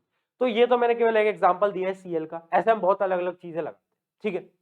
तो सबसे पहले बात करते हैं वेरियस फंक्शनल ग्रुप की, कि कौन कौन से फंक्शनल ग्रुप और उनके नोमेनक्लेचर की। तो देखो सबसे पहला फंक्शनल ग्रुप होता है हेलोजन। हेलोजन, हेलोजन के अंदर क्या होता है, हेलोजन के अंदर एक होता है क्लोरीन लग जाए, या तो भैया ब्रोमीन लग जाए, या तो भैया आयोडाइड लग जाए, है ना, ये अपने तीन लग रहे होते हैं। यही इन्हीं तीन पे सवाल आता है और यही तीन आपके सिलेबस में, ठीक है। तो इन तीन, ये तीन लग सकते हैं। अब इन तीनों के लगने से आपका नोमेनक्लेचर कैसे बदलेगा, नोमेनक्लेचर भैया क्या बोल रहे हो बार बार, मतलब नेमिंग ऑफ कंपाउंड कैसे बदलेगी वो देखते हैं। देखें वापस से वही एग्जांपल ले, वही एग्जांपल है ना। अब इसमें बस एक एक्स्ट्रा Cl लगा दिया, बाकी hydrogen hydrogen hydrogen hydrogen hydrogen. अब बताओ इसका नाम कैसे बदलेगा, मैंने क्या लगाया Cl, मैंने क्या लगाया एक क्लोरीन, नाम कैसे बदलेगा बताओ। देखो हमें क्या करना होता है, हमें हेलोजन्स के अंदर क्लोरीन का क्लोरो उठाना है, अगर ब्रोमीन लगाए तो ब्रोमो उठाना है, आयोडीन लगाए तो आयोडो उठाना है, IODO आयोडो उठाना है, ठीक है। तो अब इसका जो नाम होगा वो क्या, वैसे बेसिक नाम क्या होता है इसका, बेसिक नाम क्या होता है, इथेन, यही होता है, यही होता है। बट क्योंकि क्लोरीन लग गया तो बस यहां पर हम क्या लगा देंगे, क्लोरो इथेन। बताओ कोई समस्या, क्लोरो इथेन कोई समस्या। अगर इस जगह पर ब्रोमीन लग रहा होता तो क्या होता है इसका नाम, ब्रोमो इथेन। अगर यहां पर आयोडीन लगा होता तो क्या होता, आयोडो इथेन, ठीक है, समझ गए, बहुत बेसिक है। पहला फंक्शनल ग्रुप है हेलोजन, हेलोजन में ये तीन आते हैं और इनका नोमेनक्लेचर कैसे होता है, ऐसा होता है। अभी देखो मैं हार्ड वाले नोमेनक्लेचर पे नहीं पढ़ा, अब इससे भी टिपिकल आएगा जब पोजीशन में भी हम नंबरिंग करेंगे 1,3, या फिर अगर अब आप पूछोगे अगर भैया ब्रोमीन क्लोरीन एक साथ लग गए तो समझाऊंगा, टेंशन मत लो, बिल्कुल बेसिक पे चल रहे हैं। मैं आपको ना स्टेप बाय स्टेप ला रहा हूं, मैं हर एक बच्चे के लिए पढ़ा रहा हूं जिसने अभी तक कुछ नहीं पढ़ा है। मैं ऐसा नहीं लेके चल रहा हूं तुमने पहले से पढ़ रखा है तुम रिवाइज कर रहे हो, नहीं, मैं तुम्हें ऐसे मान के चल रहा हूं तुमने कुछ नहीं पढ़ा, तो स्टेप बाय स्टेप हमें इंक्रीज करना पड़ेगा, ठीक है। तो बिल्कुल बेसिक है, अभी हम बिल्कुल सिंगल सिंगल की बात कर रहे हैं, तो समझ गए कैसे नेमिंग होती है, बिल्कुल नेमिंग। चलो अब अगले फंक्शनल ग्रुप की तरफ बढ़ते हैं। अगला फंक्शनल ग्रुप कौन सा उठाए, अगला फंक्शनल ग्रुप कौन सा उठाए आप बताओ। अरे भैया कौन कौन से फंक्शनल ग्रुप ऐड करवा दिए कंटेंट टीम ने, ये तो बड़ी मूर्खता कर दी है ना। ये सब फंक्शनल ग्रुप तो हमारे में है ही नहीं, वो सब उठा दिए फालतू फालतू में। चलो कोई नहीं, अगला फंक्शनल ग्रुप उठाते हैं अल्कोहल, ठीक है। चलो अगला उठाते हैं अल्कोहल, जो हमारे सिलेबस में वो मैं तुम्हें करा दूंगा अल्कोहल। अब देखो अल्कोहल क्या होता है, अल्कोहल जब होता है जब हमारे कार्बन की चेन के अंदर, कार्बन की चेन के अंदर हाइड्रोजन को हटा के OH लगा देते हैं। OH ग्रुप जो होता है ना, OH ग्रुप जो होता है उसको हम क्या बोलते हैं, अल्कोहल ग्रुप बोलते हैं, ठीक है। अल्कोहल ग्रुप तब आएगा जब हमारा ऐसा OH लग जाएगा। तब देखो इसका नाम क्या था, इसका नाम था इथेन। अब इसका नाम कैसे बदल जाएगा, इसका नाम कैसे बदल जाएगा, कुछ नहीं करना है, वो जो लास्ट का ई है ना, ई इथेन का ई, ये वाला ई, इसको हटाओ, इसको हटाओ और इसका नाम लिख दो, ऑल लगा दो यहां पर, OL, अल्कोहल का ऑल, अल्कोहल का ऑल उठाकर लगा दो, क्या होगा इसका नाम, इथेनॉल। ये इसका नया नाम आ गया, ठीक है। सिमिलरली आप इसमें प्रोपेनॉल बना सकते हो, ब्यूटेनॉल बना सकते हो, पेंटेनॉल बना सकते हो, कुछ भी बना सकते हो, बस OH ग्रुप लगना चाहिए। समझ गए, क्या चीज क्लियर है कि भैया हमने इथेन को इथेनॉल कैसे बनाया, अल्कोहल ग्रुप ऐड करके। अल्कोहल ग्रुप क्या होता है, OH। क्लियर है, जल्दी बताओ, जल्दी बताओ, क्लियर है, क्लियर है। चलो आगे बढ़ते हैं, अगला ग्रुप, अगला ग्रुप है एल्डिहाइड, ठीक है, एल्डिहाइड, ठीक है। चलो एल्डिहाइड के बारे में बात कर लेते हैं। अब देखो एल्डिहाइड क्या होता है यार, ये एक अलग ग्रुप है, थोड़ा सा डिफरेंट है, और इसको ढंग से समझो क्योंकि बहुत ज्यादा इंपॉर्टेंट है। देखो एक कार्बन की चेन ली, वही अपना इथेन लिया, और इस इथेन के आखिरी या फिर पहले कार्बन के अंदर ये कर दिया double bond oxygen, double bond oxygen, double bond oxygen, ये हमने ऐड कर दिया, डबल बॉन्ड ऑक्सीजन हमने ऐड कर दिया, और बाकी सब सेम ही है, H H H H H, ठीक है। देखो अच्छा, अब ये हो गया, तो पहले इसका नाम था इथेन, अब मेरे को ये बताओ इसका नाम क्या होगा, कैसे बदलेगा वो तुम बताओ जल्दी फटाफट से। एक बार चैट सेक्शन चेक कर लेता हूं आपकी, बहुत देर से चैट सेक्शन चेक नहीं करिए, जल्दी एक बार बताएं क्या होगा भैया नाम।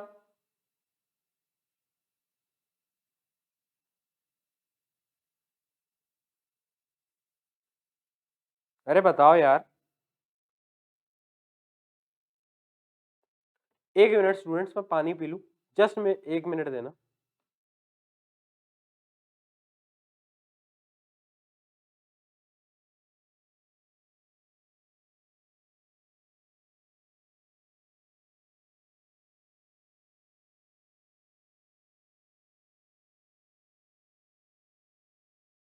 चलो बहुत सही।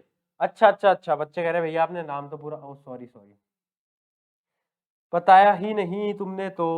एल डी हाइड, अब ठीक है, अब ठीक है क्या, अब ठीक है क्या, एल डी हाइड, ठीक है, चले, है ना। तो क्या आता है इसके अंदर, अरे जल्दी बताओ यार क्या आता है इसके अंदर। आ गया, बहुत सही, अरे बहुत बढ़िया, अल लग जाता है, बहुत सही बहुत सही। तो देखो इथेनॉल के अंदर हम क्या लगा रहे थे, मतलब अल्कोहल के अंदर ऑल लगा रहे थे, और इसके अंदर हमें अल लगाना है, तो इसका नाम क्या बदल जाएगा, इसका नाम बदल जाएगा इथेनल, अल लग जाएगा बस, ई को हटा के अल लगा दो, ई को हटा के अल लगा दो, बस इतना सा काम कर दो और तुम्हारा काम हो जाएगा।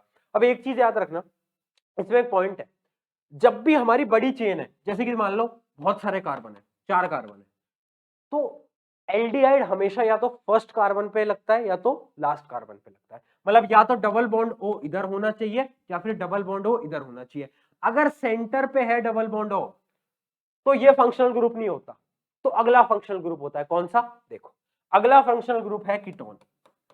कीटोन, अब देखो जब भी कोई बड़ी कार्बन की चेन है, मतलब ये 3 कार्बन की चेन, ठीक है, और इसके सेंटर वाली चेन पे डबल बॉन्ड ओ है, तो अब क्या है ये, अब ये कीटोन ग्रुप है, एल्डिहाइड ग्रुप नहीं है। तो याद रखना एल्डिहाइड ग्रुप तब होता है जब हमारी किसी चेन के एंड वाले पे लग रहा हो, और जब भी किसी सेंटर वाले कार्बन पे लग रहा होता है, मान लो अगर 5 की चेन है, 1 2 3, इधर कहीं लग रहा है या तो इस पे या इस पे या इस पे, तो कौन सा होगा, कीटोन ग्रुप होगा। कीटोन ग्रुप में क्या नाम होगा, जैसे इसको देखो, इसको देखो, इसका नेम क्या है, इसका कॉमन नेम क्या है, 3 कार्बन, 3 कार्बन कौन सा होता है, प्रोपेन, है ना, इसका नाम क्या होता है, अरे समझ यार, प्रोपेन। अब देख, क्योंकि कीटोन में ऑन है, कीटोन में ऑन है, तो इसका नाम क्या हो जाएगा, जल्दी से कमेंट सेक्शन में बताओ। अब तो तुम समझ गए होगे कि साइंटिस्ट ने क्या जुगाड़ लगाया है, साइंटिस्ट ने क्या जुगाड़ उठाया है, किसी भी फंक्शनल ग्रुप के आखिरी के 3 लेटर उठाए, उठा के चेप दिए, बस ये करना है। तो इसमें से ये हटाओ, ई हटाओ और आखिरी का 3 लगाओ, तो इसका नाम क्या हो जाएगा, प्रोपेनोन। क्या हो जाएगा, प्रोपेनॉन, प्रोपेनॉन, क्लियर है। इस प्रकार से हम नामिंग कर रहे हैं फंक्शनल ग्रुप के साथ। कौन कौन सा functional group, halogen, alcohol, aldehyde, ketone, 4 हो गए। एक आखिरी पढ़ लें, एक आखिरी पढ़ लें जो आपके सिलेबस के अंदर है। आखिरी क्या है, आखिरी है कार्बोक्सिलिक एसिड। कार्बोक्सिलिक एसिड ये हमारा आखिरी है जो अपने सिलेबस में।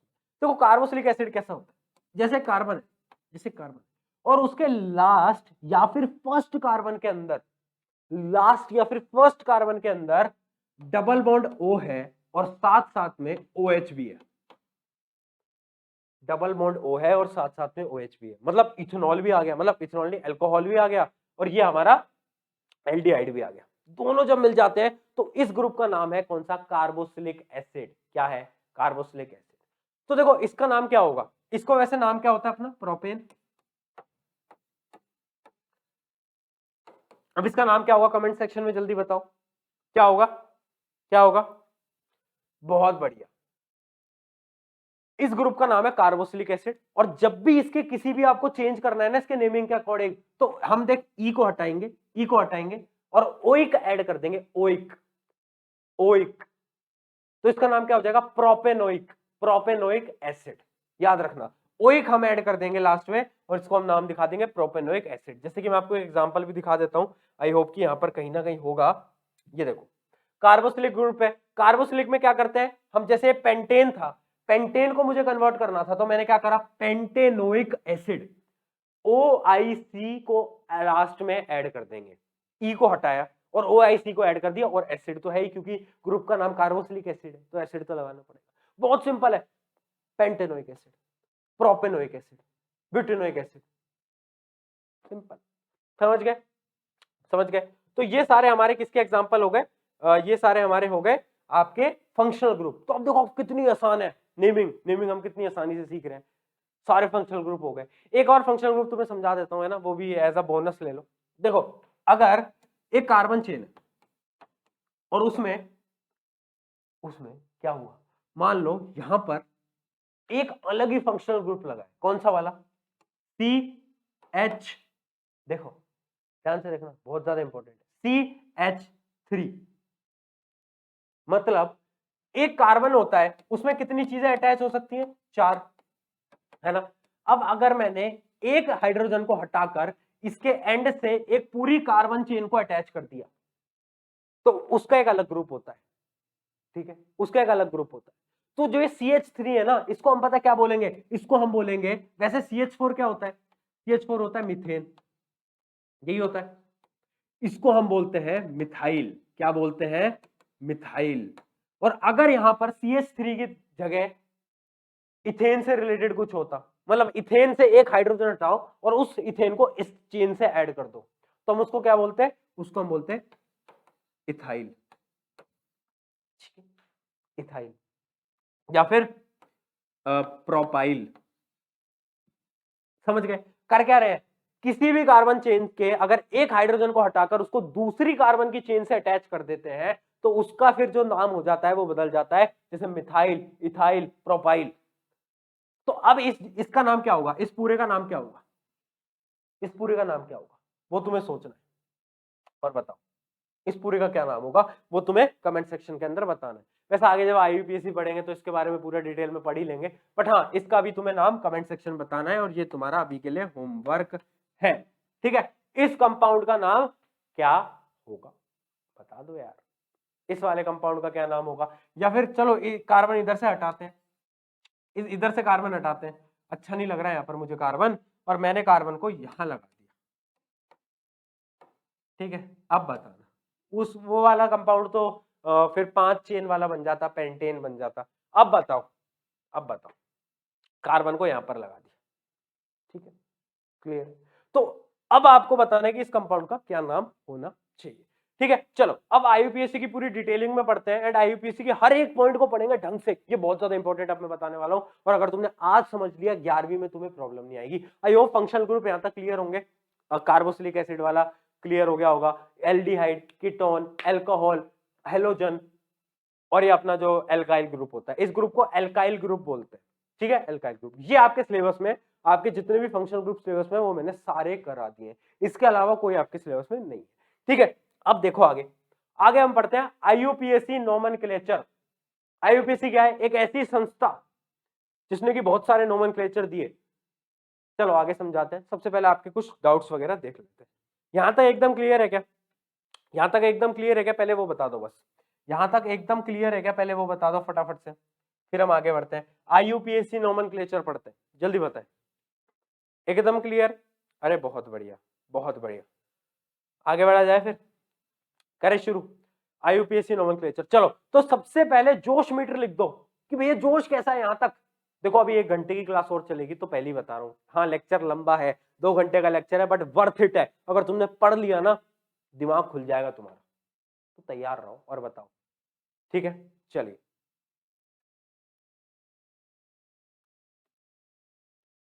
क्या भाई ब्लर हो रहा है क्या, 1 मिनट, अभी ब्लर सही हो जाएगा, अब ठीक है, ठीक है चलो, हाँ जी आगे बढ़े। क्या बात चल रही थी, हम पढ़ने वाले थे नोमेनक्लेचर, IUPAC। तो IUPAC क्या थी, एक संस्था, एक संस्था जो कि मतलब एक ऑर्गेनाइजेशन है ना, हिंदी थोड़ी सी ऐसी है, संस्था जो भी है, एक ऑर्गेनाइजेशन जो कि नामकरण करती है ना, वो बच्चे पैदा होते हैं जब उनका नामकरण करते हैं ना, वैसे ही सिमिलर नामकरण करती है IUPAC। अब देखो ये संस्था क्यों बनाई गई, ये इसलिए बनाई गई क्योंकि यार देखो सब बोल रहे थे कि यार इस कंपाउंड को मैं ये नाम दे देता हूँ, कुछ बोल रहे थे इस कंपाउंड को मैं ये नाम दे देता हूँ, तो कंफ्यूजन हो रही थी।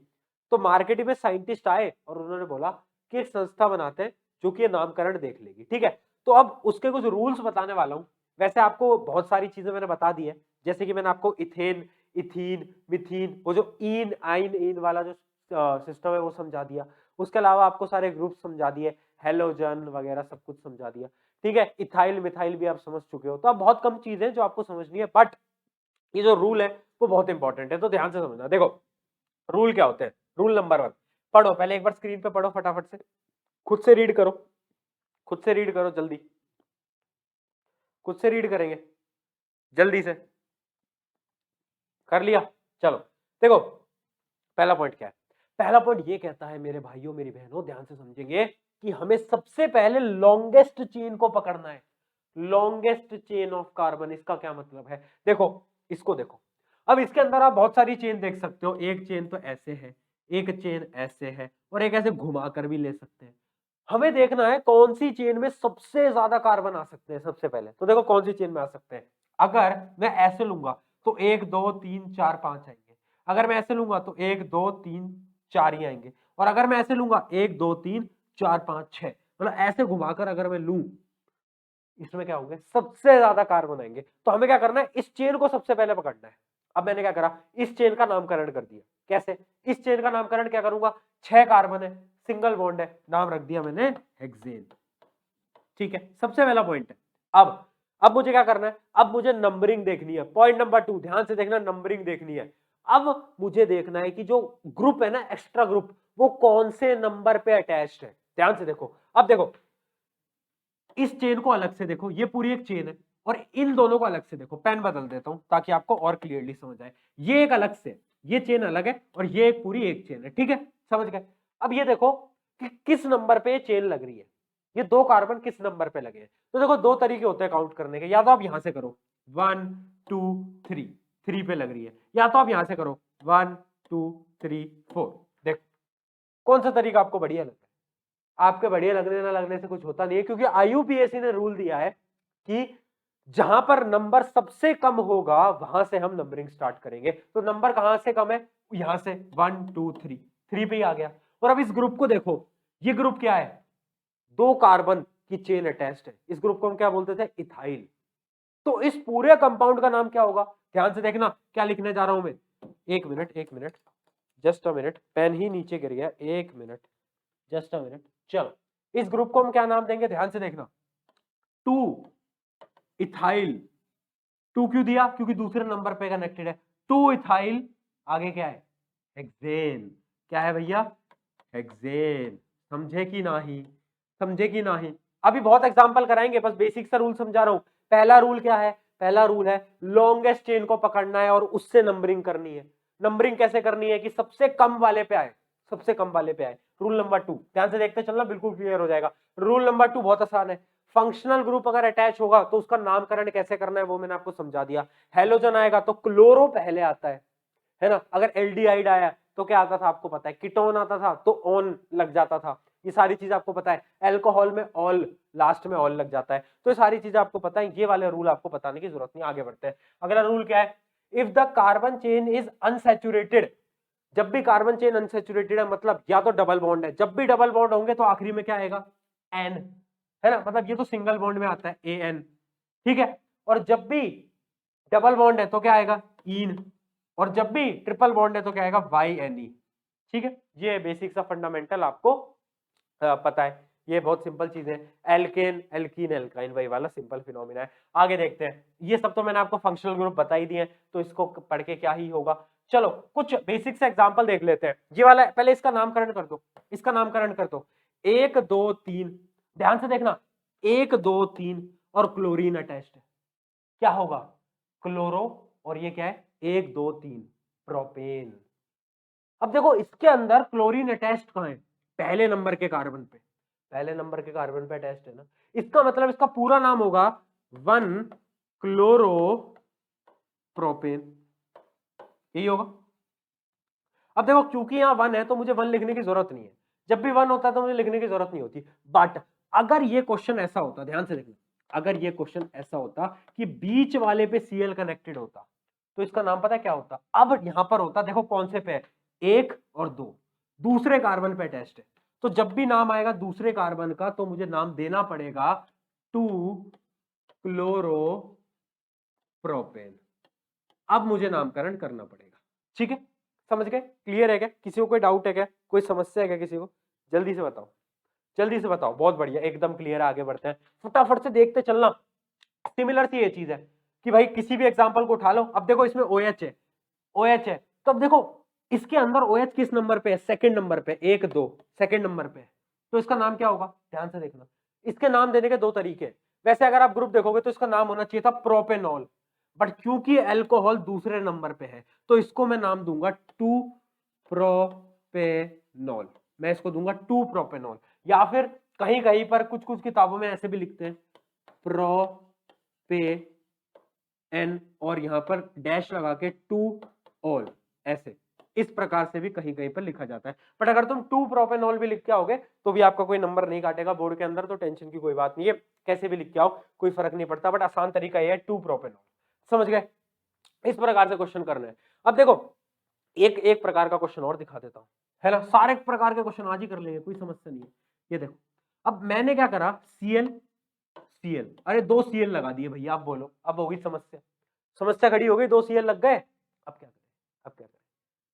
अब नाम देखना 1 2, तो क्या लिखूंगा 1,2, 2 क्लोरीन है तो क्या लिखूंगा डाई क्लोरो, पता है ना, डाई क्लोरो, और आगे तो आपको पता ही है प्रोपेन, प्रोपेन, तो नामकरण क्या हुआ 1,2 डाइक्लोरो, 1,2 डाइक्लोरोप्रोपेन।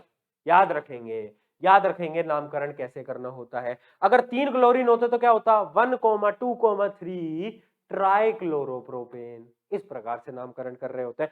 अब इसका एक कॉम्प्लेक्स क्वेश्चन कराऊं, अब देखो एक और कॉम्प्लेक्स क्वेश्चन कर लेते हैं। ये देखो अगर क्वेश्चन ऐसा आ जाए, यहां पर है Cl और यहां पर है Br, अब हो गई समस्या। अब बताएं अब क्या करोगे, अब क्या करोगे बताओ, जल्दी बताओ, जल्दी बताओ। अब बहुत सारे बच्चे बोलेंगे भैया इसमें क्या दिक्कत है, इसमें क्या समस्या है, ये तो सिंपल है, हैं? ये क्या, ये कैसी बात कर रहे हो?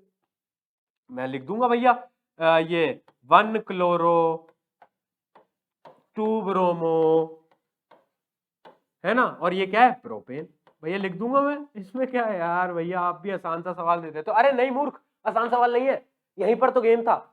IUPAC ये कहती है जब भी 2 फंक्शनल ग्रुप अटैच्ड हैं, मतलब 2 हेलोजन अटैच्ड हैं, तो हम कौन से ग्रुप का नाम आगे लिखेंगे वो डिपेंड करता है उसकी नेमिंग के ऊपर। यहां पर क्लोरीन को आगे नहीं लिखेंगे, पहले हम लिखेंगे 2 ब्रोमो 1 क्लोरो प्रोपेन। क्यों लिखेंगे? क्योंकि नाम में अगर आप देखोगे तो ब्रोमो में आता है बी और बी सी से पहले आता है, तो IUPAC ये कहती है इसका एग्जैक्ट नाम होना चाहिए था, इसको इधर आना चाहिए था और इसको इधर आना चाहिए था, समझ गए? तो ये है भैया IUPAC का गेम, समझ गए कि जब भी 2 अटैच्ड हो तो हमें नेमिंग कैसे करनी है, उसके अल्फाबेटिकल ऑर्डर से। अगर यहां पर ब्रोमीन की जगह क्या होता, ब्रोमीन को हटा दो यहां पर, अब यहाँ आई लगा दो, आयोडाइड लगा दो, आयोडाइड लगा दो, तो अब क्या होता, अब देखो सी जो है वो पहले आता है, आई बाद में आता है, तो ऑब्वियस सी बात है सी यहां पर आता और इस जगह पर आयोडाइड आता, है ना, समझ गए? ये प्रोसेस है, ये तरीका है, ये मेथड है और बेस्ट तरीका है। ऐसी चीजों को समझो, मजा आ जाएगा, है ना। चलो और क्वेश्चन कर लेते हैं ट्राई, है ना। तो ये तो हमने सारे क्वेश्चन कल कर लिए थे ट्राई, इनको नहीं करेंगे। एक मिनट, कोई बढ़िया सा क्वेश्चन ढूंढ रहा हूं मैं तुम्हारे लिए, है ना। ये वाला देख लो, ये तो सिंपल है। क्या बन रहा है ये, प्रोपेनोइक एसिड, डायरेक्टली दिख रहा है, फंक्शनल ग्रुप लग रहा है प्रोपेनोइक। अरे यार भैया कैसे कैसे सिंपल क्वेश्चन दे रहे हो यार, मजा सा नहीं आ रहा है ना भैया, मजा नहीं आ रहा है बिल्कुल ही। चलो अब ये देखते हैं।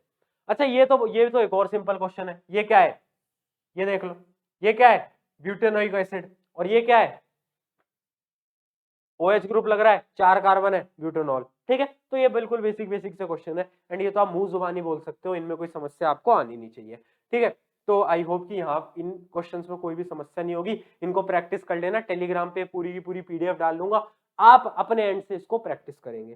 ठीक है, अब ये क्वेश्चन है इंपॉर्टेंट और इस क्वेश्चन को मुझे आपको कराना है। बेसिकली ये है सबसे तगड़ा क्वेश्चन। अब ध्यान से देखना, अब हम कैसे करेंगे। देखो ये एक पूरा है, अब सबसे पहले मैं क्या करूंगा, लॉन्गेस्ट चेन को ढूंढूंगा। लॉन्गेस्ट चेन कौन सी है, ये वाली लॉन्गेस्ट चेन पकड़ो। सबसे पहले क्या करो, लॉन्गेस्ट चेन पकड़ो। अब क्या करना है, सेकंड स्टेप देखना। सेकंड स्टेप देखना स्टूडेंट्स, अब क्या करेंगे, अब हमारा जो अगला स्टेप है वो है कि अब हम पहले तो इसका नामकरण कर देंगे लॉन्गेस्ट चेन का। 1 2 3 4 5 6 क्या लिख देंगे, हेक्सेन। नामकरण कर दिया भैया, क्या दिक्कत है, हेक्सेन लिख दो। आगे देखो, अब देखो एक मिथाइल ग्रुप, एक और मिथाइल ग्रुप, अरे भैया एक क्या है, एक और मिथाइल ग्रुप, मतलब 3 मिथाइल ग्रुप इसके अंदर कनेक्टेड है यार। मजेदार मजेदार। अब देखो नंबरिंग कहां से करेंगे, नंबरिंग कहां से करेंगे, नंबरिंग वहां से करेंगे जहां पर हमारा फायदा है, जहां पर कम नंबर लग रहे हो हमारे, अब देखो कम नंबर कहां पर लगेंगे, तुम यहां से स्टार्ट करोगे तो 1 2 3 4 5 तक पहुंचेगा, फिर ये 6 मतलब ये 5 पहुंचा और ये 2 पहुंचा। अब यहां से देखो 1 2 3 4 5, यहां पे भी 5 तक पहुंचा, बट 2 नंबरिंग पे 2 मिथाइल ग्रुप अटैच्ड है। तो फायदा कहां पर है, फायदा कहां पर है, जब हम नंबरिंग यहां से करेंगे। तो नंबरिंग का बहुत प्यारा गेम है, उसको ध्यान से समझते चलना। अब तो तुम कर लोगे, अब तो क्या, कर लो फटाफट से, क्या दिक्कत है। चलो जल्दी जल्दी कर दो, क्या लिखोगे, 2 डाइमिथाइल और क्या है आगे, 2 डाइमिथाइल और क्या है फिर ये 5 मिथाइल और हेक्सेन। ठीक है, ठीक है ना, क्लियर है, क्लियर है। 2 डाइमिथाइल 5 मिथाइल हेक्सेन, है ना, सिंपल है। 2 डाइमिथाइल 5 मिथाइल हेक्सेन, नंबरिंग साथ साथ में चलते रहनी चाहिए, नंबरिंग एक साथ चलती रहनी चाहिए। ये चीजें बहुत ज्यादा इंपॉर्टेंट है, आई होप कि आपको ये समझ आ रहा होगा, क्योंकि ये चीजें बहुत ज्यादा काम आएंगी तुम्हारे, इन चीज को याद रखो। चलो, है ना। अब ये वाला क्वेश्चन अच्छा था, एक क्वेश्चन, अब ये वाला क्वेश्चन तुमको होमवर्क दूंगा। ये वाला अच्छा है तो सेम ही क्वेश्चन है, इसकी नंबरिंग कर दो, इसकी नंबरिंग कर दो जल्दी से फटाफट से। मेन चेन उठा लो पहले, मेन चेन उठाओ, क्या है 1 2 3 4 5, क्या है पेंटेन, पेंटेन लिख दो। आगे देखो कितने मिथाइल है, 1 और 2, और नंबरिंग क्या है 1 2 और 3 4, तो लिख दो 2,4 डाई मिथाइल पेंटेन। बस हो गया, हो गया भैया। अरे यार इतना सिंपल सिंपल से सवाल है, इतने सारे से उसमें भी तुम कहते हो कि समझ नहीं आता, समझ नहीं आता कार्बन कंपाउंड।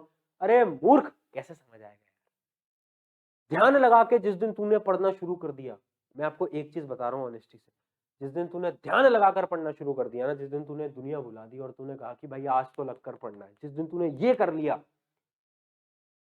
तू अंदर से ना अलग है, तुझे पता नहीं है।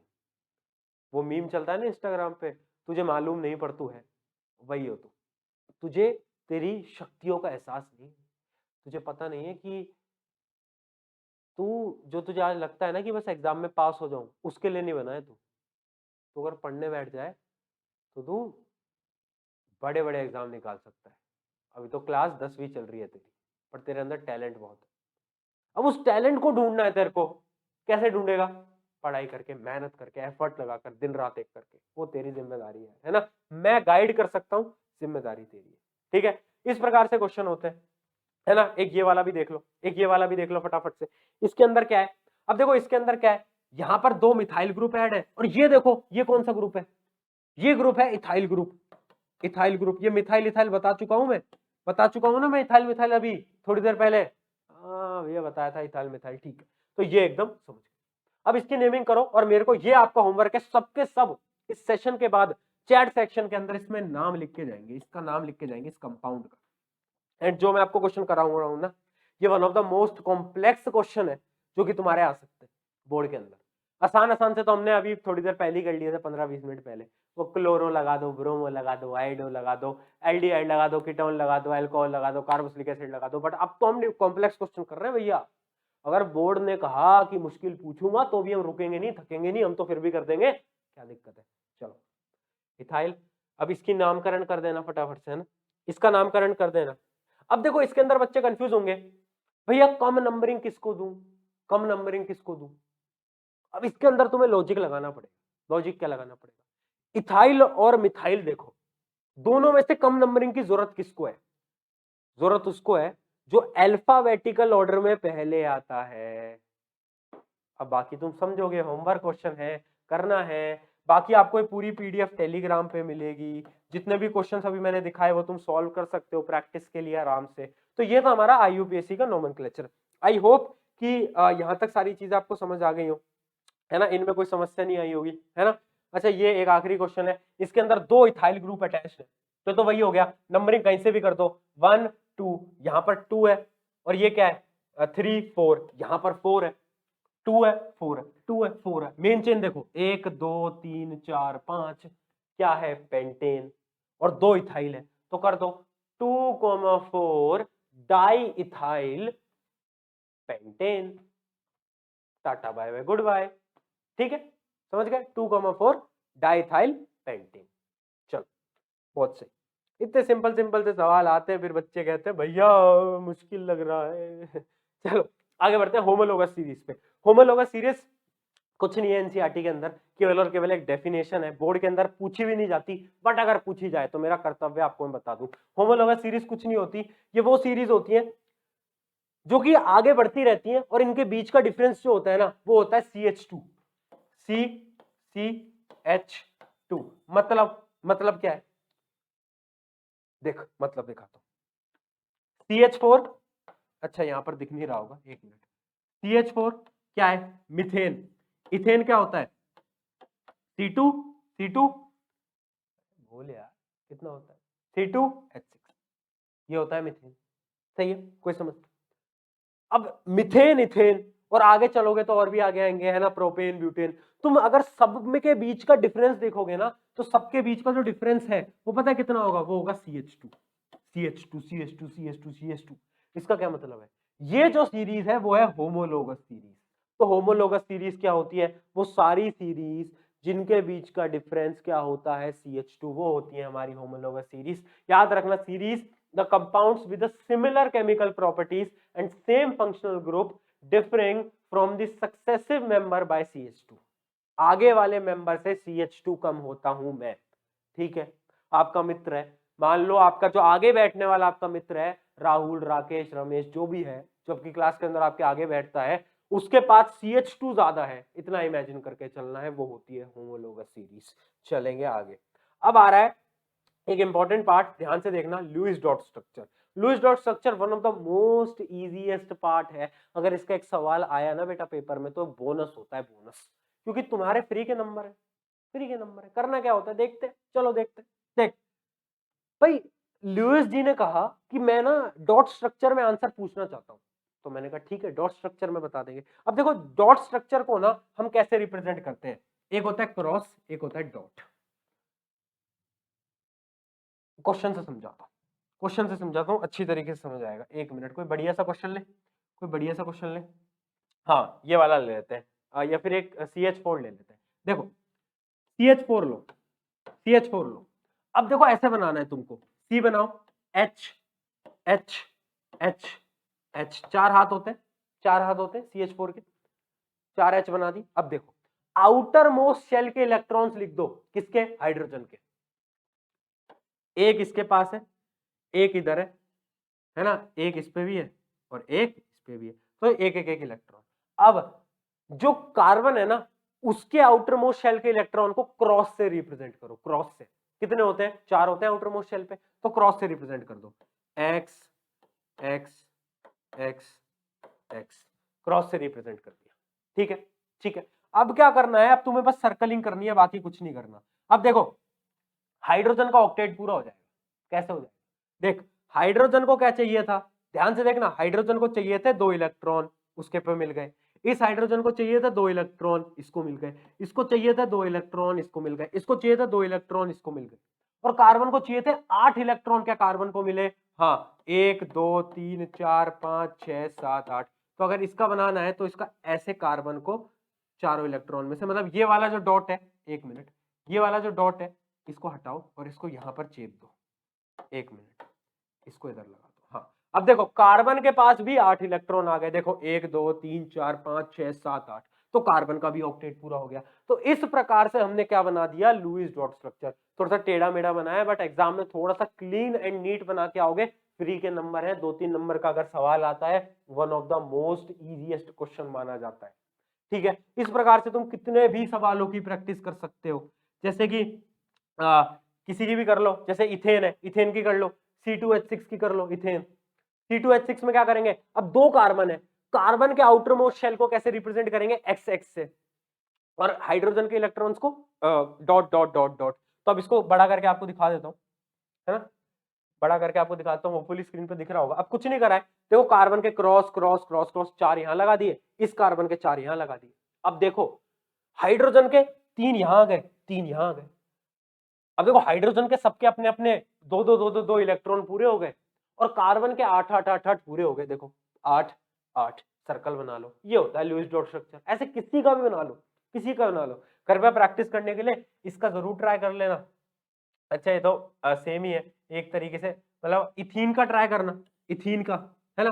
अब देखो इसका एक बेसिक फिनोमिना होता है, लुईस डॉट स्ट्रक्चर को बनाने से पहले तुम्हें ना बेसिक स्ट्रक्चर बनाना है। जैसे तुम्हारे मन में है इथीन, तो इथीन कैसा दिखता है, देखो डबल बॉन्ड H और H, H और H, यही होता है इथीन। अब सेम इसको उठाकर लुईस डॉट स्ट्रक्चर में बना देना, ऐसी अरेंजमेंट के साथ।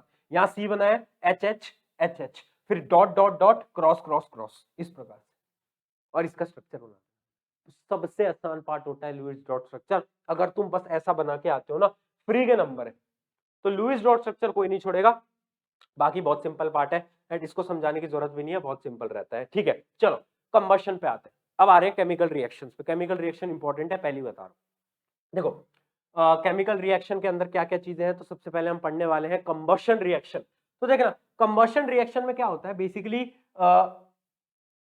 अगर कोई भी कार्बन कंपाउंड है, अगर उसका कंबशन करा रहे हो, तो 2 चीजें निकलेंगी, एक तो CO2 कार्बन डाइऑक्साइड, और पानी वाटर, और हीट एंड लाइट तो निकलता ही निकलता है। तो 3 चीजें निकलती हैं, चाहे किसी भी कार्बन कंपाउंड को उठाओ और उसको ऑक्सीजन लाओ और कंबशन करो उसका, तो ये 3 चीजें निकल रही होती है। अब क्या ये रिएक्शन काम की है, नहीं, ये रिएक्शन पेपर में नहीं पूछी जाएगी, कोई काम की नहीं। जो चीज काम की हो मैं तुम्हें बताता हूं। अगला देखो ऑक्सीडेशन रिएक्शन, अब ये है काम की, और इस पे सवाल बार बार पूछा गया है। कैसा सवाल आया है वो भी मैं आपको दिखा दूंगा अभी आपकी स्क्रीन के ऊपर, देखना। ऑक्सीडेशन रिएक्शन, ऑक्सीडेशन रिएक्शन बहुत ज्यादा इंपॉर्टेंट, स्पेशली ये वाली रिएक्शन बहुत इंपॉर्टेंट है। इस रिएक्शन में क्या कर रहे हैं, हम उठा रहे हैं इथेनॉल को। इथेनॉल क्या होता है, अब पूछ लिया ना किसी ने इथेनॉल क्या होता है, थप्पड़ मारूंगा, क्या होता है इथेनॉल। अरे यार भाई, इथेन के अंदर क्या लगा देते हैं, OH ग्रुप लगा देते हैं, इथेनॉल बन जाता है। तो अब इथेनॉल को क्या कर रहे हैं, ध्यान से समझना, रिएक्शन बहुत इंपॉर्टेंट है और याद कर लेना इस रिएक्शन को। इथेनॉल को हम लाते हैं किसके दौरान, किसके बीच में, KMnO4, KMnO4 या फिर K2Cr2O7, या तो KMnO4 का यूज करो या फिर क्या, K2Cr2O7। क्या है ये, क्या है ये, पोटेशियम परमैंगनेट है ना, और पोटेशियम डाइक्रोमेट ऑक्साइड। तो दोनों में से कुछ भी यूज कर लो, इन दोनों में से कुछ भी। इनसे क्या होता है, ये जो इथेनॉल है ना, इसको ऑक्सीडेशन हो जाता है। ऑक्सीडेशन से क्या होता है, एक एक्स्ट्रा ऑक्सीजन आ जाता है, और जब इथेनॉल पे एक एक्स्ट्रा ऑक्सीजन आया तो ये क्या बनाएगा, इथेनोइक एसिड, इथेनोइक एसिड। अब ये सवाल पूछा कैसे जाता है, क्या डायरेक्ट इक्वेशन आती है, नहीं, क्वेश्चन आता है एक्स कंपाउंड का रिएक्शन कराया गया किसके साथ, KMnO4 के साथ, और उसका ऑक्सीडेशन हुआ और उसने वाई कंपाउंड फॉर्म किया। अब ये बताओ, मतलब अब आपको बता देंगे, कुछ एक प्रॉपर्टी दे देंगे, इथेनॉल की एक प्रॉपर्टी दे देंगे, कोई भी इथेनॉल के भी हम प्रॉपर्टी पढ़ेंगे, तो इथेनॉल की कोई प्रॉपर्टी दे दी, है ना, कि और वाई कंपाउंड जो फॉर्म करा है, इथेनोइक एसिड की भी एक प्रॉपर्टी दे दी। अब आपको पहचानना है एक्स और वाई क्या है, तो आप कैसे पहचानो, आपके दिमाग में आ जाना चाहिए, जहां से ही बात हुई KMnO4 की, तो आपको याद आ जानी चाहिए रिएक्शन, इथेनॉल इथेनोइक एसिड में बनता था, KMnO4 या फिर K2Cr2O7 से। इस प्रकार से क्वेश्चन आता है एक्स एंड वाई की फॉर्म में, एंड मैं बता रहा हूं ये सवाल आएगा पेपर के अंदर, केस बेस्ड क्वेश्चन में आते हैं, तो तैयार रहिए। ठीक है, ऑक्सीडेशन, आगे बढ़ते हैं। अगला क्या है, एडिशन रिएक्शन। अब देखो जो एडिशन रिएक्शन है ना, इसके अंदर बेसिकली क्या करते हैं, इसका ये क्वेश्चन भी कैसे पूछा जाता है, क्वेश्चन आता है how can we convert a vegetable oil, जो वेजिटेबल ऑयल होता है ना घर का, उसको हम वेजिटेबल घी में कैसे बना सकते हैं, या फिर अनसैचुरेटेड कंपाउंड को सैचुरेटेड फैट्स में कैसे बनाया जाता है, उसकी क्या रिएक्शन होती है। तो ऐसे इनडायरेक्टली पूछी जाती है। उस रिएक्शन को हम बोलते हैं एडिशन रिएक्शन। क्या कर रहे होते हैं, कोई भी कंपाउंड है, कोई भी कंपाउंड है, उसमें क्या करेंगे, हाइड्रोजन डाल देंगे, हाइड्रोजन हाइड्रोजन डाल देंगे, किसकी प्रेजेंस में, निकल की प्रेजेंस में। याद रखना निकल कैटेलिस्ट होता है, निकल। आई होप कि यार, मुझे लग रहा है कि शायद बच्चों को दिख नहीं रहा है, बड़ा करूं, ठीक है। अब दिख नहीं रहा है तो कोई बात नहीं, बता रहा हूं, निकल लिखा है यहां पर, निकल कैटेलिस्ट है, ठीक है। तो निकल कैटेलिस्ट होता है और उससे क्या होता है, ये अनसैचुरेटेड सैचुरेटेड में बदल जाता है, जैसे कि आपको दिख रहा है डबल बॉन्ड हट गया। तो बहुत इंपॉर्टेंट रिएक्शन है एडिशन रिएक्शन। कैसे काम आएगी, कैसा सवाल आएगा वो भी बता दिया कि वेजिटेबल ऑयल है उसको घी में बदलना है, कैसे बदलेंगे, अरे एडिशन करा दो यार, है ना, बस कर दो, कोई दिक्कत नहीं, चलो, है ना। अच्छा, और हीट भी लगती है ना, हीट भी लगती है। बच्चे मानेंगे थोड़ी ना, भैया दिख नहीं रहा, दिख नहीं रहा, दिख नहीं रहा, अरे भैया लो यार, निकल और हीट, ठीक है सॉरी, ठीक है, डन है।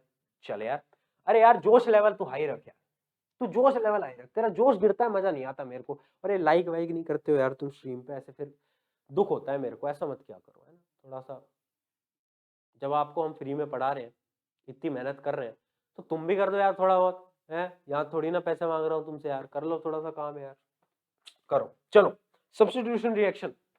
अब देखो सब्स्टिट्यूट करेंगे, बेसिक सा रिएक्शन है, ज्यादा काम नहीं आती, ना ही क्वेश्चन आते हैं, बता रहा हूं। देखो हम क्या उठा रहे हैं, हम मिथेन को उठा रहे हैं और मिथेन का रिएक्शन करा रहे हैं CH3Cl से। तो क्या हो रहा है, ये जो Cl है ना, ये हाइड्रोजन को रिप्लेस कर देगा और इससे इधर लग जाएगा और ये बना देगा, ये क्या है, क्या ये क्लोरोमिथेन, क्लोरोमिथेन बता देगा और HCl बाहर आ जाएगी। क्यों, क्योंकि ये जो Cl है ना और एक और Cl था वो इससे कंबाइन हो जाएगा। तो याद रखना, जब भी हम इस कंपाउंड को, मिथेन को Cl2 गैस से रिलीज करते हैं, मतलब मिथेन है मेरे हाथ में और मैं Cl2 डाल रहा हूं, तो क्या होगा, कौन सा रिएक्शन परफॉर्म होगा, सब्स्टिट्यूशन रिएक्शन। याद रखना, इनडायरेक्ट क्वेश्चन आएगा, डायरेक्ट क्वेश्चन एक भी नहीं आते, ठीक है, ठीक है, नोट हो गया। चलिए यार आगे बढ़ जाते हैं, आगे देखते हैं, आगे क्या है, अरे इथेनॉल की बात कर लेते हैं। अच्छा, इथेनॉल अल्कोहल फैमिली का होता है ना। इसके घर वाले कौन है, अल्कोहल वाले, वो वाली अल्कोहल नहीं जो तुम पीते हो, वैसे वही वाली अल्कोहल होती है, बट वो थोड़ी डिफरेंट होती है ना, भैया आपको कैसे पता मजाक कर रहा हूँ, ठीक है। चलो, क्या बात कर रहे थे, अल्कोहल फैमिली की। अच्छा, आपको इसका पता है कि मॉलिक्यूलर फार्मूला क्या होता है, बेसिकली मुझे ये समझाने की जरूरत नहीं है, सब कुछ बता दिया है, वो फूफो सब कुछ बता दिया है। चलो, नेचर क्या होता है, अल्कोहल का नेचर क्या होता है, भैया अल्कोहल का नेचर तो वो शराबी वाला होता है ना, नशा करा देती है, अरे नहीं, न्यूट्रल होता है नेचर का, मतलब कुछ और यहाँ पर बात हो रही है, वो वाला नहीं, ठीक है। तो न्यूट्रल नेचर होता है। आगे बात करते हैं, अब आ रही है सबसे इंपॉर्टेंट रिएक्शन, याद कर लो इन रिएक्शन को, इस पे क्वेश्चन आएगा ही आएगा, पक्की बात है, ध्यान से देखेंगे, ध्यान से देखेंगे। ये वाली रिएक्शन देखना, ये वाली देखो, मैंने इथेनॉल को उठाया, मैंने इथेनॉल को उठाया और क्या करा, पीने लग गया, अरे नहीं, मैंने इथेनॉल को उठाया और मैंने इथेनॉल को कंसंट्रेटेड H2SO4, H2SO, याद रखना H2SO4, बहुत सारे बच्चे कंफ्यूज रहते हैं, HCl की बात होती है, H2SO4, यहां पर इस रिएक्शन में बात हो रही है H2SO4, ठीक है। तो H2SO4 को उठाया और मैंने क्या करा, इथेनॉल को उठाया और H2SO4 को इथेनॉल में डाल दिया, गरम गरम H2SO4 को, तो क्या होगा, तो क्या होगा, एक नई रिएक्शन होती है, उसके अंदर ये जो इथेनॉल है ना, ये कन्वर्ट हो जाता है किसमें, इसमें। ये कंपाउंड क्या है, ये कंपाउंड है इथीन, इथीन, और वाटर बाहर आ जाता है। तो ये क्वेश्चन कैसे पूछा गया था बोर्ड के अंदर और कैसे पूछा जा सकता है, जितना मैं बता रहा हूं ना, ये सारे सवाल तुम्हारे पेपर के अंदर दिख जाएंगे, मैं पहले ही बता रहा हूं, बोर्ड के पेपर के छपे हुए आएंगे सेम सवाल जो मैं बता रहा हूं। और मैं आपको, जब आपका पेपर रिलीज होगा ना, जिस दिन तुम्हारा बोर्ड का पेपर होगा, उस दिन आऊंगा लाइव और दिखाऊंगा, ये मैंने वीडियो में यहाँ बोला था और उसके बाद देखो ये सेम आया, मैं दिखाऊंगा तुमको, देखना। अब देखो क्वेश्चन कैसे आएगा इसका, ये जो रिएक्शन है ना, इस रिएक्शन को हम बेसिकली बोलते हैं वाटर रिमूवल रिएक्शन या फिर डिहाइड्रेशन रिएक्शन। क्यों, क्योंकि इसके अंदर वाटर रिमूवल। तो क्वेश्चन इनडायरेक्टली आता है, एक ऐसी रिएक्शन है जिसमें कि कंसंट्रेटेड H2SO4 का यूज होता है और उस रिएक्शन को हम डिहाइड्रेशन रिएक्शन बोलते हैं या फिर वाटर रिमूवल रिएक्शन बोलते हैं, वो कौन सी है। तो सिंपल सी बात है, कौन सी होगी, इथेनॉल को लेंगे, H2SO4 में डालेंगे इथीन बना देगी। या फिर एक दूसरा पार्ट इस क्वेश्चन का, इस दूसरा पार्ट है कि एक ऐसी रिएक्शन है जिसमें कि एक सैचुरेटेड कंपाउंड है और वो अनसैचुरेटेड बन रहा है। कैसे? देखो, इथेनॉल क्या है? सैचुरेटेड, सारे हाथ बंधे हुए हैं ना कार्बन के, अरे एक ने पकड़ रखा है, एक ने पकड़ रखा है, एक ने पकड़ रखा है, बट यहां देखो डबल बॉन्ड आ गया, ये क्या है? अनसैचुरेटेड। तो दो क्वेश्चन में बन के ये वाला सवाल पूछा जा सकता है, बहुत ज्यादा इंपॉर्टेंट है। ठीक है, अगली रिएक्शन, बेसिक रिएक्शन है, सोडियम की रिएक्शन करा रहा हूं मैं, किससे? सोडियम की रिएक्शन में करा रहा हूं अपने इथेनॉल से। तो जैसे ही सोडियम लगता है ना, तो सोडियम कुछ ये फॉर्म कर देता है, CH3CH2O माइनस Na+, और ये क्या होता है? ये कुछ नहीं होता, ये हमारा होता है सॉल्ट। तो इस रिएक्शन को सॉल्ट फॉर्मेशन भी बोलते हैं। बट एक अच्छी रिएक्शन है, ज्यादा इंपॉर्टेंट तो नहीं है, बट हाँ ठीक है, ये हमारा सॉल्ट भी होता है, CH3CH2O माइनस Na+। ठीक है, तो अपना बेसिक Na का रिएक्शन आ गया ये। चलो आगे बढ़ते हैं। भैया इतनी सारी रिएक्शन कैसे याद करेंगे यार? करनी पड़ेगी यार, करनी पड़ेगी, यही है केमिस्ट्री, यही है केमिस्ट्री, करनी पड़ेगी। चलो आगे देखते हैं। इथेनोइक एसिड, अब इथेनोइक एसिड में भी है क्या कोई इंपॉर्टेंट रिएक्शन? कोई उसमें भी है क्या? हाँ है, इसमें है ईस्टरिफिकेशन की रिएक्शन, मतलब एस्टर बनाएंगे अब हम। ठीक है, एस्टर बनाएंगे। एस्टर क्या होता है? एस्टर क्या होता है भैया? देख, एस्टर एक कंपाउंड होता है जो कि इथेनॉल और इथेनोइक एसिड के कॉम्बिनेशन से बनता है। आई होप कि एकदम क्लियर होगा। देखो ये क्या है, एक मिनट ना, ये क्या है? ये क्या है? बोलो यार, चैट सेक्शन में बोलो। C2H5OH क्या है? इथेनॉल। अब देखो इथेनॉल जो है ना, ये जो इथेनॉल है ये कंबाइन कर रहा है इथेनोइक एसिड से। इथेनोइक एसिड के बारे में आपको पता ही होगा। अब जब ये दोनों का रिएक्शन हुआ in the presence of concentrated H2SO4, तो ये क्या फॉर्म करेंगे? ये फॉर्म करेंगे ये क्या है? एस्टर। एस्टर कैसा दिखता है? ऐसा दिखता है, मतलब कुछ नहीं है, डबल बॉन्ड O है और बीच में एक O से एक C2H25 कनेक्टेड है, C2H5। मुझे लग रहा है कि आप लोगों को क्लियरली विजिबल नहीं है, तो थोड़ा सा बड़ा बड़ा लिख देता हूं ताकि आपको ये, अब ठीक है अब ठीक है। चलो ये है अपना एस्टर। अब देखो एस्टर पे भी डायरेक्टली क्वेश्चन आ सकता है, एस्टरिफिकेशन पे आ सकता है, अच्छा क्वेश्चन है कि ये एस्टरिफिकेशन की रिएक्शन बता दो। बट इस पे एक लॉजिकल क्वेश्चन आता है, क्या?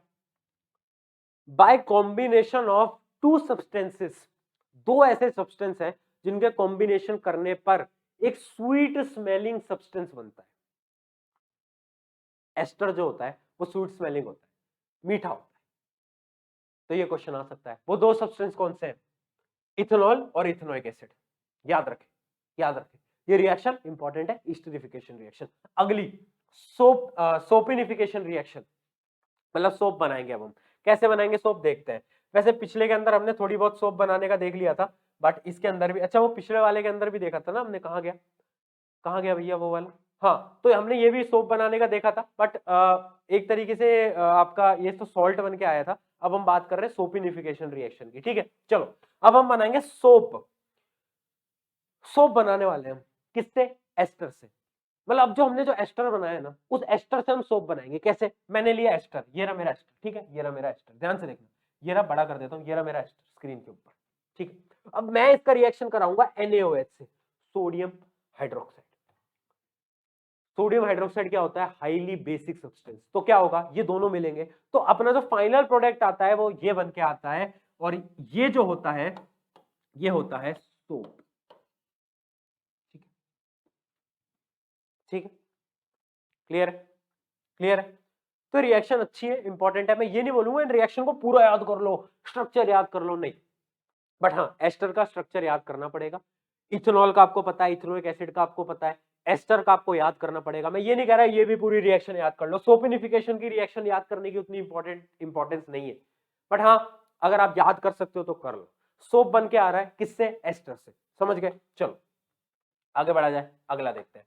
अब अपन बात करते हैं सोप और डिटर्जेंट, और इसी के साथ हमारा आखिरी टॉपिक चल रहा है। क्या बात है, बहुत बढ़िया यार, आखिरी टॉपिक पे हम आ चुके हैं। जोश मीटर कैसा है? 1 मिनट में पानी पी लूं। जोश मीटर बता दो जब तक, तुम कैसा चल रहा है भैया जोश मीटर?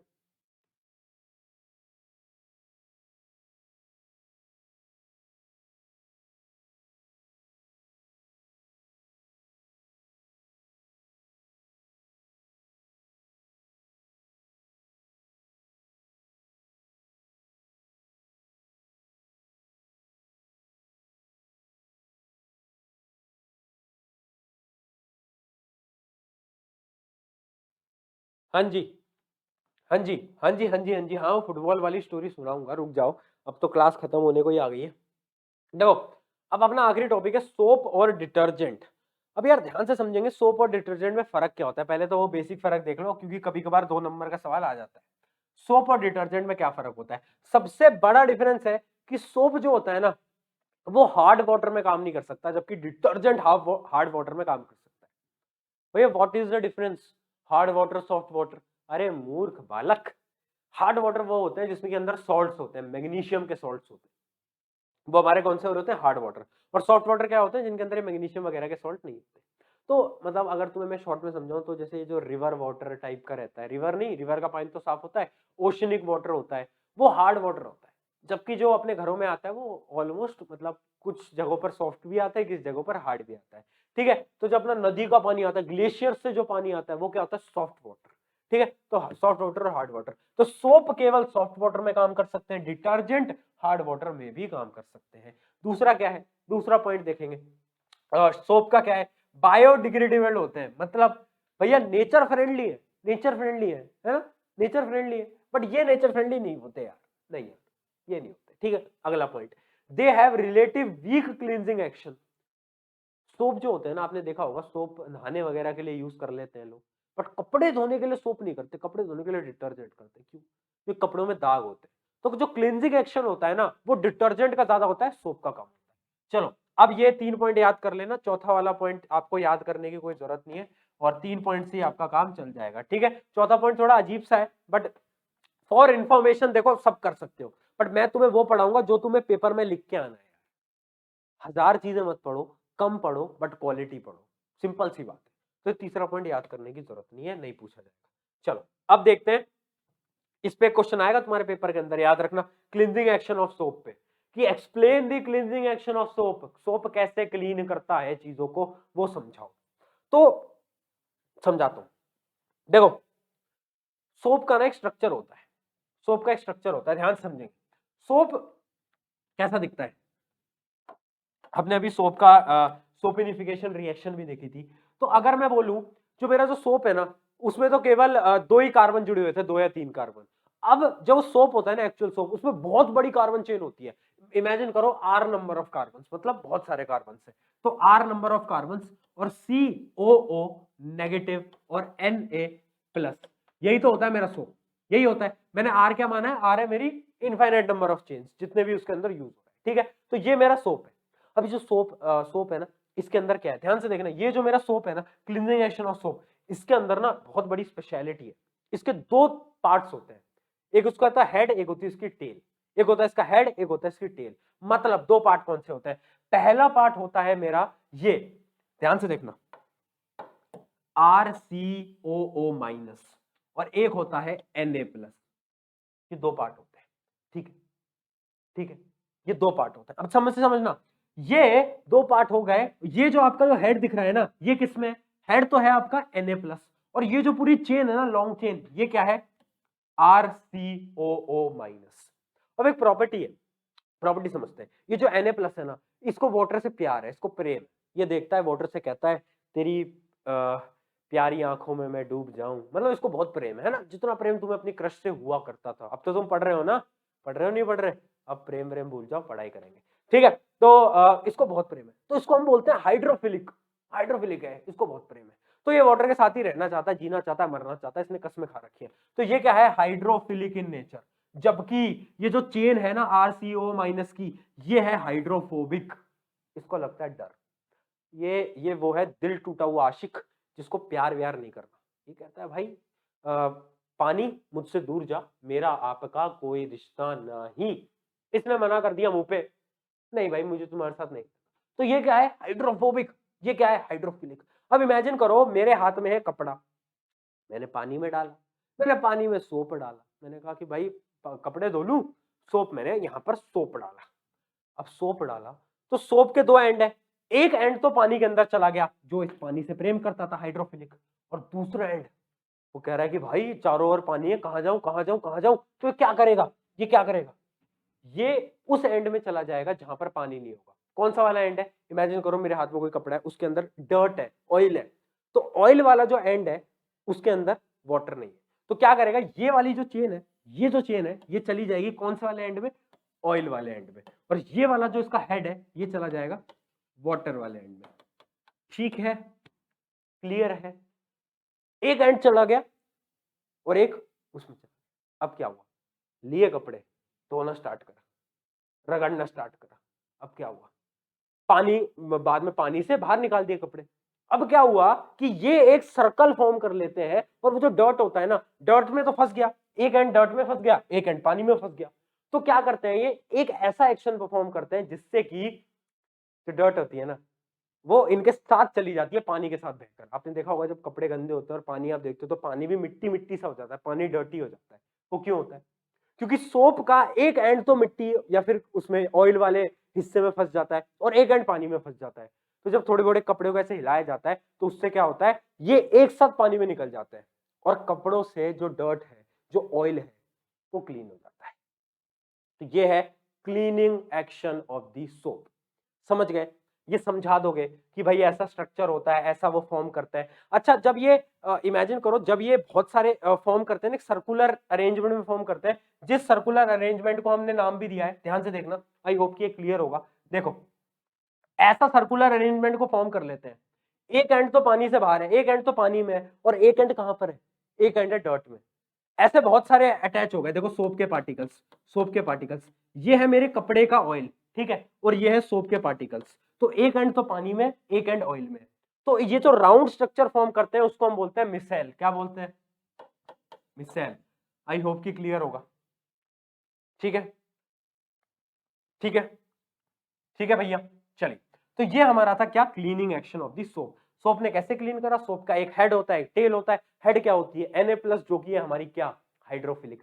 प्यार है भैया उसका। हाइड्रोफोबिक क्या, डर लगता है भैया हमें आपसे दूर रहना है, तो वो क्या करता है, हाइड्रोफोबिक एंड ढूंढता है ऑयल को, ऑयल में मिल जाता है, ये पानी में मिल जाता है, और ये एक सर्कल फॉर्म कर लेते हैं जिस सर्कल को हम बोलते हैं मिसेल।